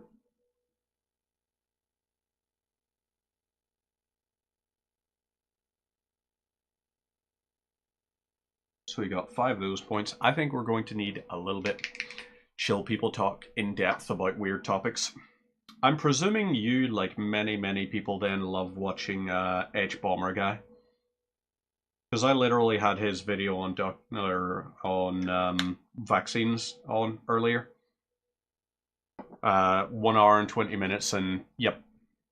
Oh, you like the conspiracy ones and everything? I do like the odd conspiracy one, like Wendigoon and everything. Big fan of that kind of stuff as background listening. Just for the fact that I'm just like, occasionally I consider the possibility that maybe I may be crazy. And then I look with context at the rest of the world and realize I'm more alright than I give myself credit for sometimes. I love his stuff, Hbomberguy. Particularly because at one point I got asked, it's like, hey, so we've got this thing coming up, and it's with this crowd, and this crowd did a documentary thing. Like, the first thing that happened when I googled about them, there was this documentary on like anti-vax things, and I immediately was just like, is that the thing with, like, Brian Deere did a whole pile of reporting to find like the whole former Dr. Andrew Wakefield and did all of the investigations and all that journalism. I was just like, why do you know that? And I was just sat there, it's like, you know the way you have hobbies and a life? Yeah, not me. My hobby is weird learning. Just learning about weird shit and all of that kind of stuff. Having videos on in the background talking about the AI design of the original Half-Life and hierarchical AI versus, what was it called? It wasn't a hierarchical file structure, it was a hierarchical something, but there was some kind of thing that eventually got adapted into a version in Fear, which was called Goal-Oriented Action Planning, or GOAP. And that became sort of the gold standard of AI, which is why Fear 1 is still remembered so positively today, because the AI for it at the time was completely groundbreaking. And even when you look at a lot of games nowadays, the AI still isn't... It's not that the AI was smarter, it's that the AI was communicative, and the AI told you all about this, that, and the other. It'd say, he's over there, to indicate when things... So you actually... The AI was incredibly clever, but what was even more clever was the fact that they leveraged, like, audio design and all, to have the bots tell you what they were discovering, what they had found, what they were going to do, which really made it more visible what all was going on. But in function, it's a few branching if statements, things like that. It's not the most complex, but it was very thorough and it was very well communicated. So that's one of the things. I think you would quite enjoy as well our office, because our office has a wide variety of different people in it, several of whom share that same slight thing similar to us, where there's lots of people in our office that have an immense amount of knowledge about stuff no one needs knowledge on. And I kind of love that, hearing people go into the whole rabbit hole of everything. Like, there's one who, very dead on one. I was chatting to her one day and realized she had an art history degree. And when I got her talking about art, it was a case of, it's just like, holy shit. You know your stuff, evidently. Or at least you know enough to where I believe you know your stuff.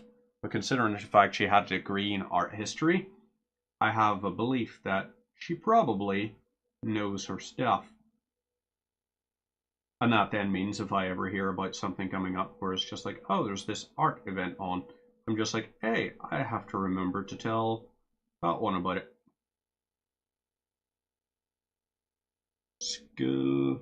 Skull is only on the one side. Yay. A little bit more. But yeah, you should quit your job and come work for our company. The pay is terrible, but the work is too. So if that hasn't sold you on it, then I don't know what's going to. Dead on co-workers, though. Very dead on co-workers, as evidenced from Sloanie's existence, as well as Bradford's existence. Even T-Dog. You know, T-Dog is the one that kind of set up a thing. He was just like, hey guys, so we need an idea to make the office more fun. What would you think to running a games week where you taught people how to paint Warhammer? And I was just like, I'm sorry, you want us to teach people in the office how to paint Warhammer? Yeah. Will you buy a Warhammer box for it? He's like, I'm sure I can convince them to buy that. So we did legitimately have a Warhammer box bought for us. I was like, that's a nice touch. Games Week was the best week. Food Week, I don't really know much about it because I didn't get to watch the thing. I heard it was amazing. Amazingly hilarious. The guy eating the super spicy like 3x, was it? Ramen or something? And I was like, why would you do that to yourself? I heard it was very amusing, and at the end he went, are you not entertained, apparently? And it's like, I appreciate a wee Gladiator reference in there. Nicely done, sir.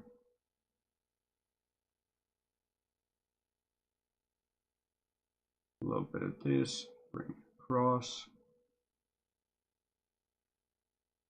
So we're gonna have a little bit to go over of the flesh tone.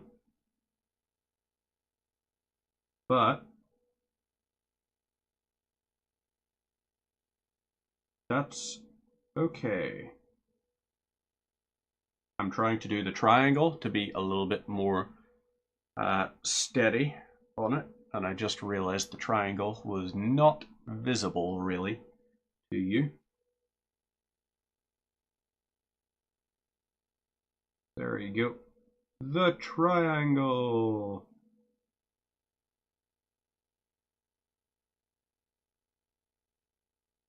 And voila. A little bit more just to fix this end up.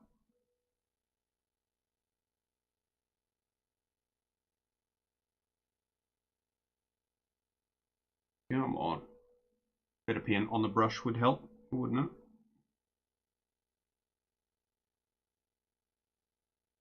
There we go.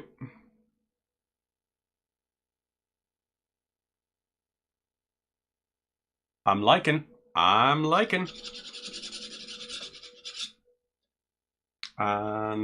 let's see. Do we do? No, you know what? We're just going to do same corn red up on the edging up on this side. we'll just stick with the corn red motif. And you can enjoy your little edging thing. There we go. That's one side.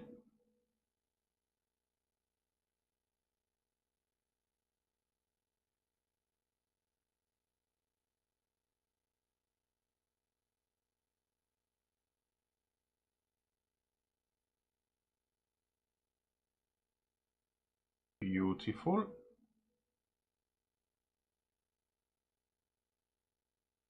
And we add same to this side.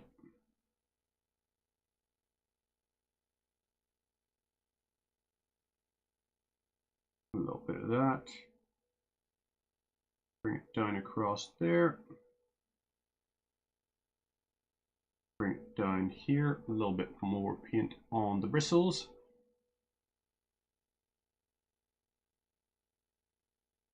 A little bit of that. Move up to the top end.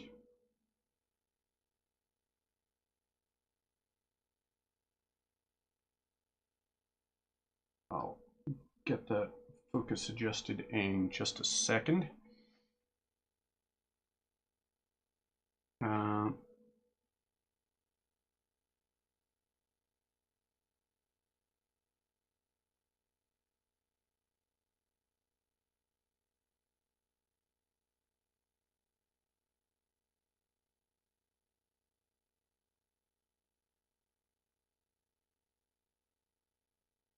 Boom.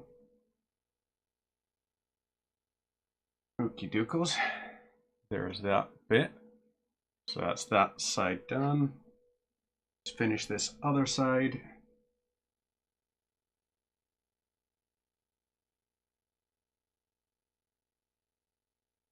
And oh my.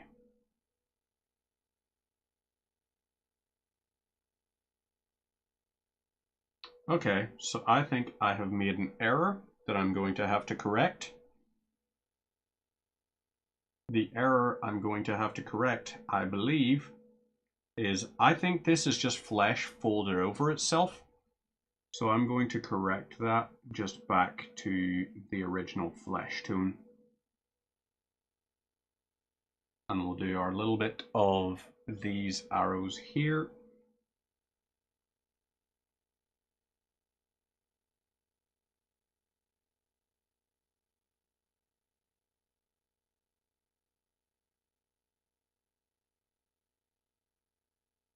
Those done. Do these as well.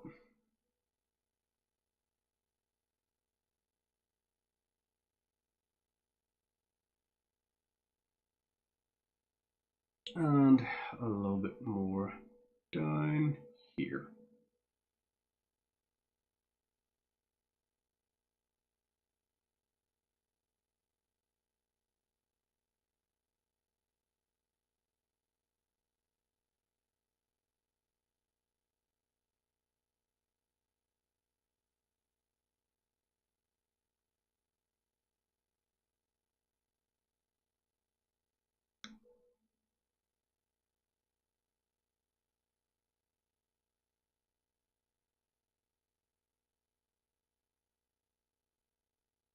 Right. Whoop.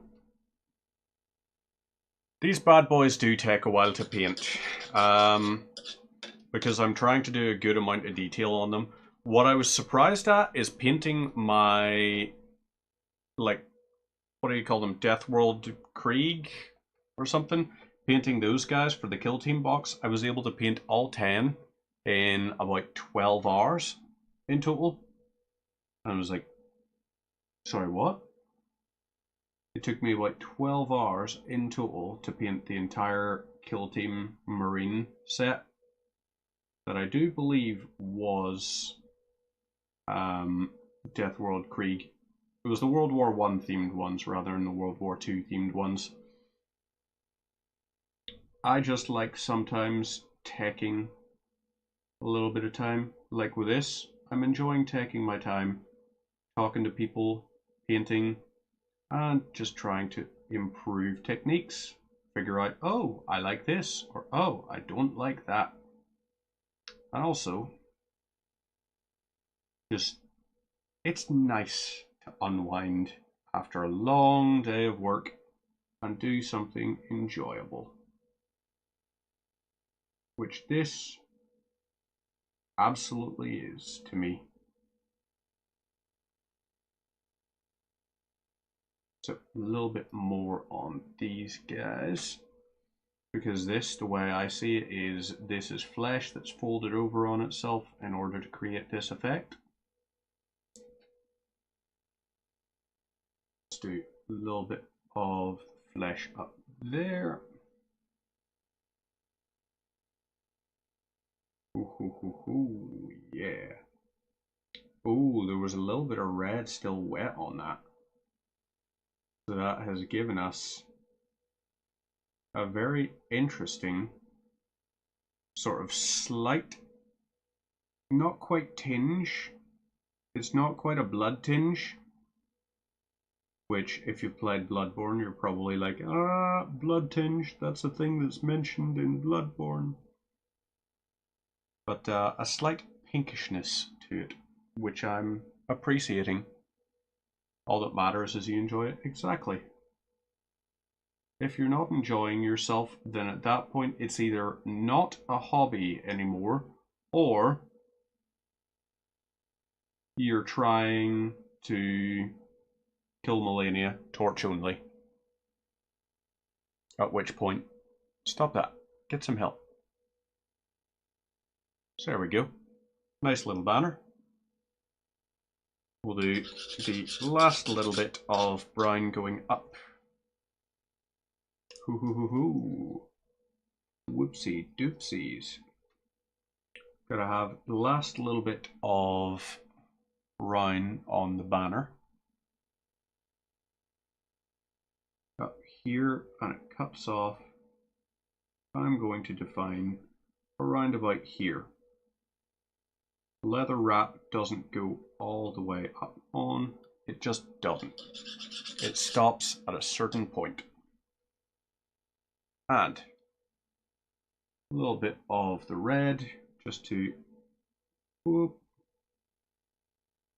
go over this and make sure we've got those.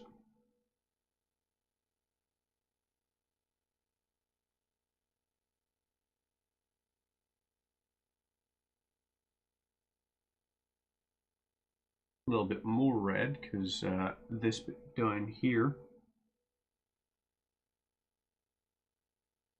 Aha. Just check, do we need to do any touch-ups here? Yes, we do.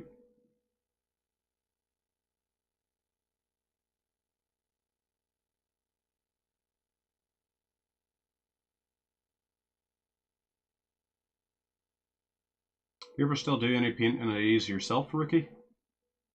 You ever break out the Stormcasts out of the box?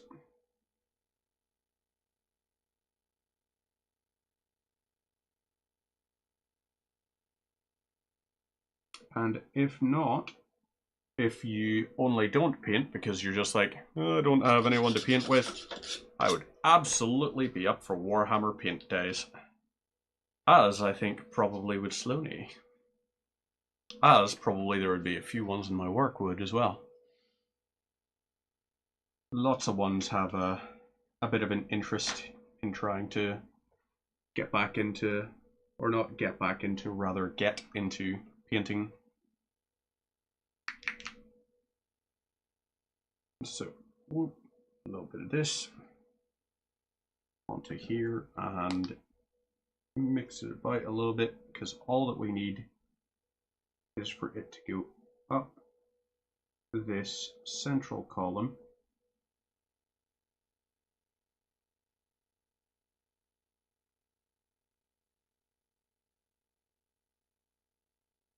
And down the central column as well.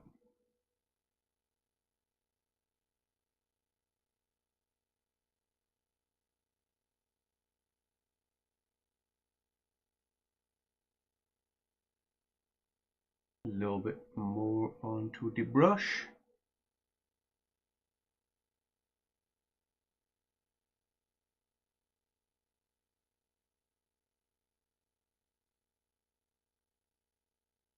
And, ooh, I just realized that should be painted one in 2017 and one 2 months ago.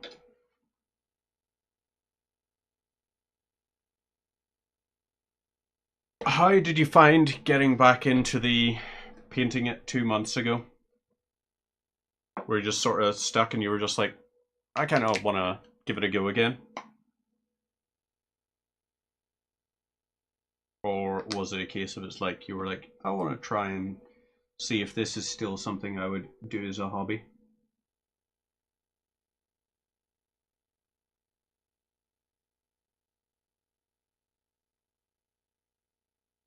Aha. Good, good, good. Sorted. That there's done so. And we just fix up the little bit of wraithbone on the skull up at the top here.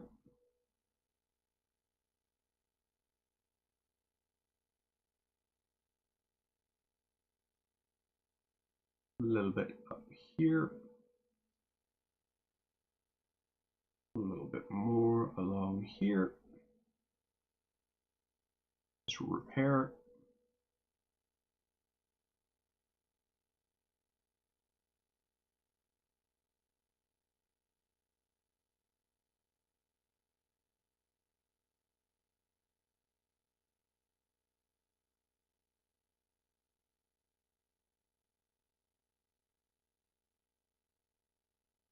And I think that'll be that wee skull taken care of.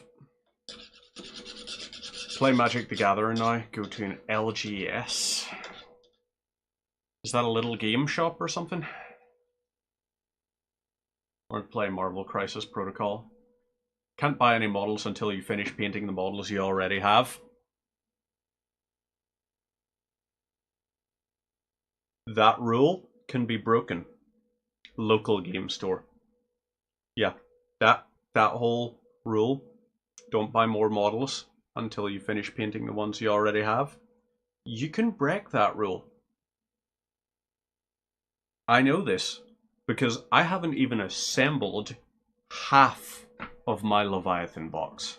I've probably not even assembled a quarter of my Leviathan box. Did I still buy Scaventide? You bet your sweet bippy. You bet your sweet bippy I did. But this is the thing. Sometimes you're not really in the mood for painting a particular type of thing, and you want to paint a different type of thing. So at that point, why would you not just go ahead and just do it? Right, so we're using a bit of Tyrant Skull, a dry paint, and we're going to run it along his scarring.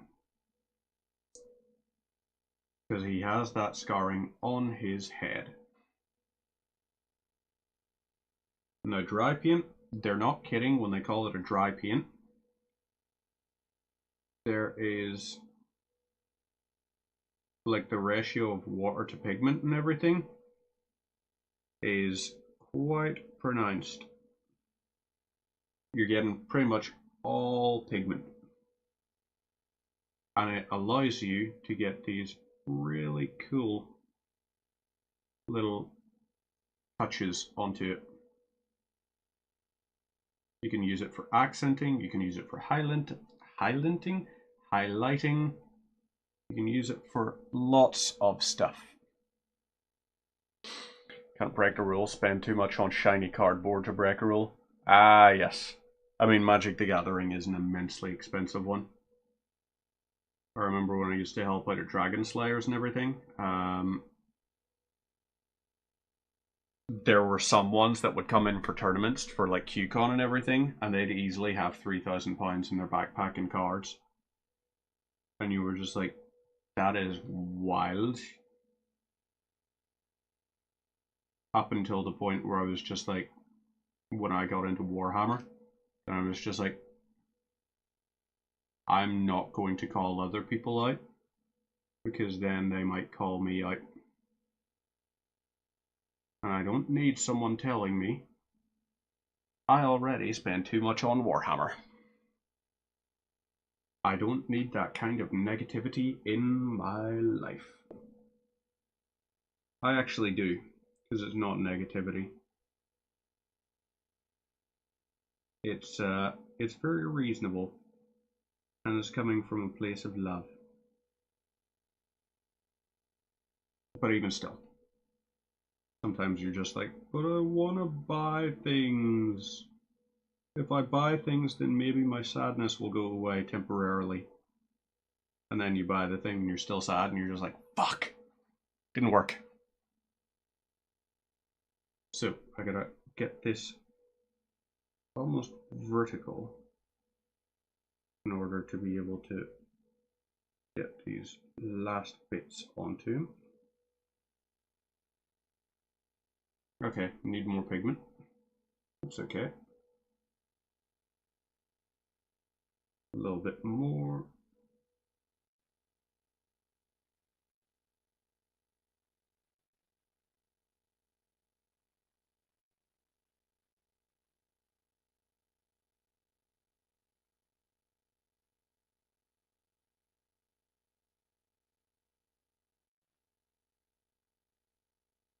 I do apologize, I'm just trying to concentrate while I do this very delicate part.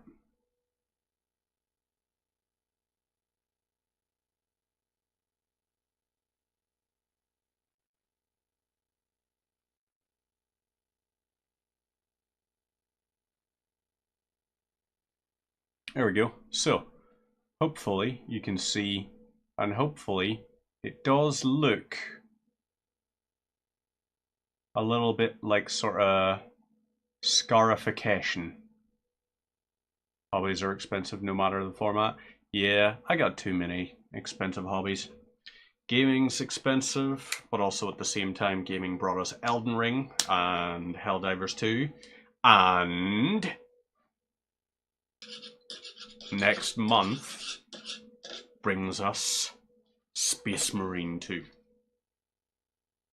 Which I'm excited for. I'm very excited for. Right, okay. So, I think we're at the stage now where we can do our last little touch-ups on things. A little bit of the Reikland Flesh Shade. We're going to, or not Reikland Flesh Shade, a little bit of Cadian Flesh Tone. And we'll use a little bit of that pigment just to try and make his eyebrows a little less weird looking. His lips look okay. His eyebrows just look slightly odd.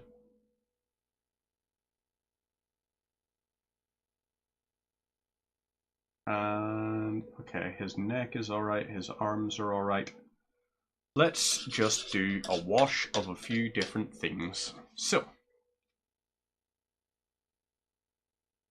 we're going to, I know you're going to probably think, Reaper, what are you doing? I'm concerned by you now. Because I'm going to go with Reikland Flesh Shade almost directly pot to model.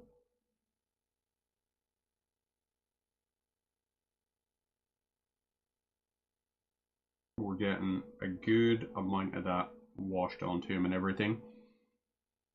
And that's one of the things after this sets, I'm going to use a little bit of a different dry brush one, which I'm going to apply to his knuckles on his weapon hand.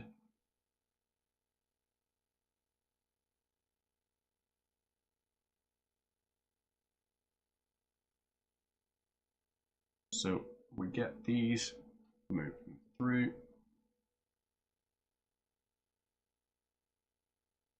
Try and get his muscles nicely defined by the wash. Because, you know, what good is having a shirtless Warhammer Mini if he doesn't have glistening muscles? You know? At that point, just have you even painted a Warhammer Mini? We do this wash over him. See how he comes out.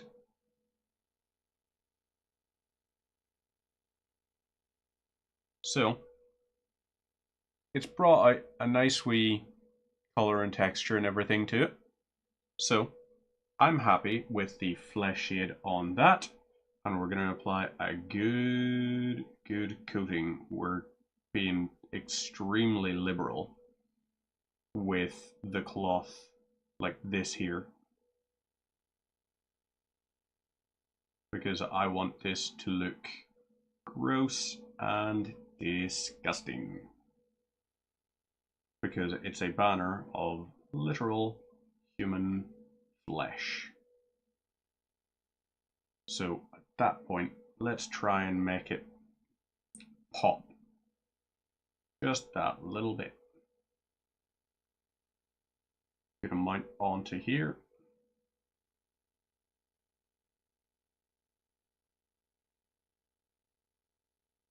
Ooh, I've noticed something I forgot to go over before that I'm going to have to go over. This bit here where it curls around, that's meant to be flesh. So let's correct our mistake. It'll be nice and easy to do. A little bit of this here, and we're just doing a nice little bloop, bloop, bloop, bloop, bloop.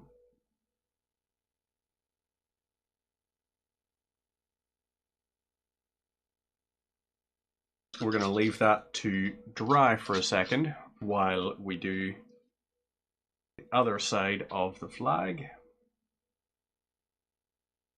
A little bit of good amount. We're going to try to then just push as much of the shade as we can so that we can stain with it.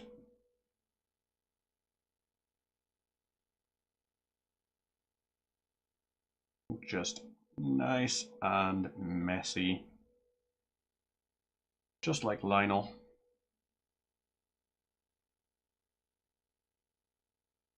Messy, that is, not L. Johnson.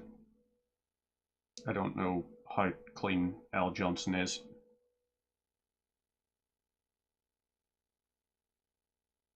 But then, okay. I'm gonna brush this out and everything, then we'll see just how we look.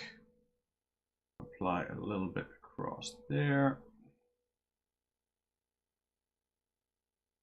And okay. So that is our flesh banner. What a sentence. Now, his pants are obviously going to need colouring because his pants are a little bit light right now, but I don't want him having light pants. So we're going to use Berserker Bloodshade, or as it's called here, Rekresreb Edazduld. Rekresreb Edabsvuld. Good wee application of this here onto the Bugman's Glow of his pants. And that'll give us a nice little sort of reddish coloration to it. So I'll move it into frame so you can actually see what's going on with it. Nice wee application of it. Try and brush it out from the gaps and just for everything.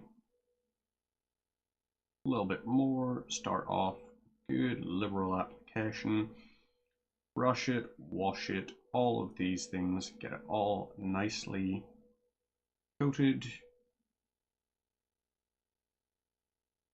Don't forget the butt.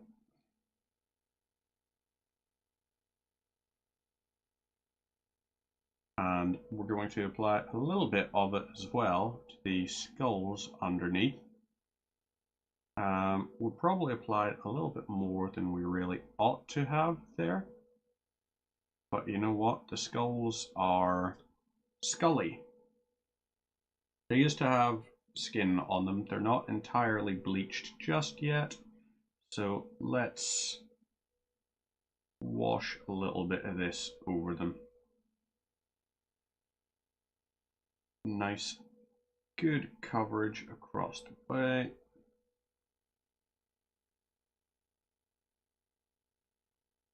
Continue sort of just pushing it and brushing it across, dabbing it in, just giving that.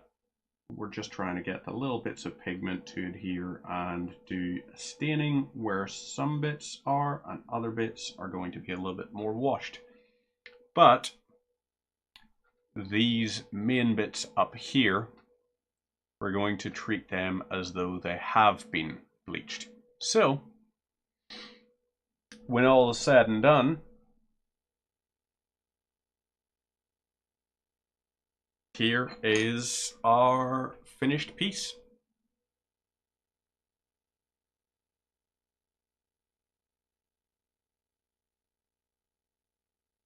The question is, actually, it's not entirely finished.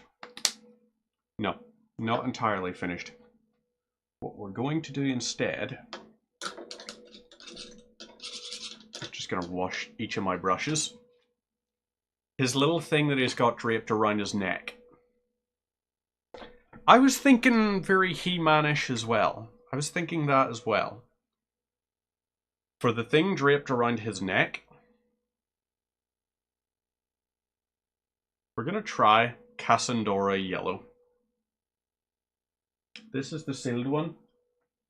Yeah, Sloaney, you're getting a Cassandora Yellow of Valhalla and Blizzard tomorrow. Where are we? Shades. Where on my thing is the shades? Over here. Aha. Oh, you're a contrast. Why are you there? You're not meant to be in my shades. You're meant to be in my contrast one. A little bit of Cassandora Yellow, which we're going to put over his neck piece. And then we also need just a little bit of the thing for his knuckles. So take a bit of this and we're washing it over. And I realized as well, his thing actually has a symbol of corn on it that we're going to have to paint. So you can see as the shade gets applied, what it's doing color-wise for it. It looks very orange in the pot, but it actually does come out yellow, which is a nifty little thing. So we'll take a good bit of this, wash it back, brush it over, and then a little bit more, apply that, run it around, and then we're definitely lent well into the whole pretty nifty little color scheme of it. So that's that shade applied. Boom, boom. Let's get a little bit of, what color would his knuckles be? His knuckles would be almost slightly whitened. You know, his white knuckles, because he's gripping it with a pretty intense fervor. So we're going to use a little bit more of the Tyrant Skull, which is the same as... Or do we do... No. No. Instead of this, which I've used for the scars, we're going with Sylvaneth Bark. And we're going to apply the teeniest, totiest, tiniest wee amount that we can. Because all we need is to accent his knuckles. So we're going, whoop, put it out. This one's thick, a little bit Boop. There. Boop. There. Boop. There. And boop. There.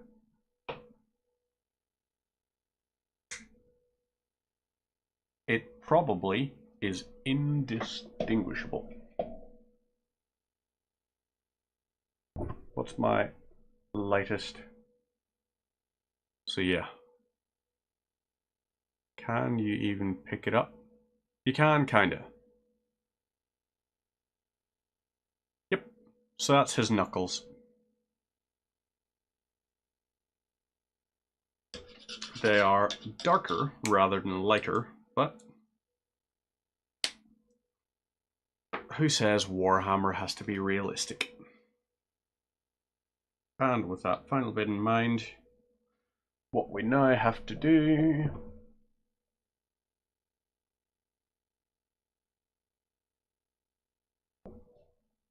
I'm glad to hear that, rookie. I'm very glad to hear that.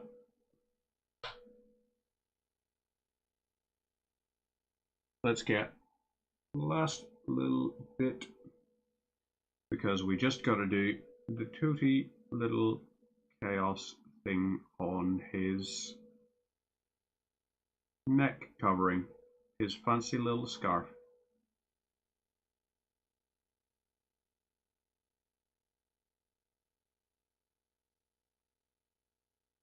So there's part of it.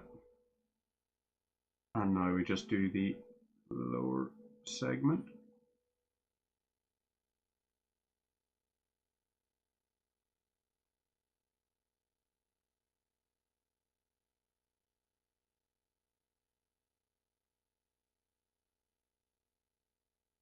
And there. So, what I'm going to do, you'll be able to see the finished one in my story shortly. Well, not shortly, probably tomorrow evening or something, because I need to get them into my photo box, do the whole 360-degree photo, all that kind of stuff. But yeah, this is a warrior of Khorne. He is a member of the Chaos Khorne Goreblade Warband. And based on that information, where we know about his name, I think someone who would fight in the name of a chaos god, we're going to call this guy Ringo. This is Ringo the Blood Carrier. So, it's a good night for me, it's a good night from Ringo. Who is live that we can go see? Good question.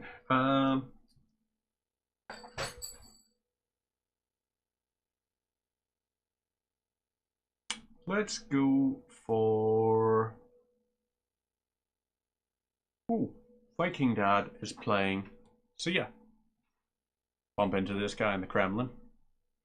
I personally don't really head to the Kremlin anymore. I have gone a few times, just not my kind of vibe.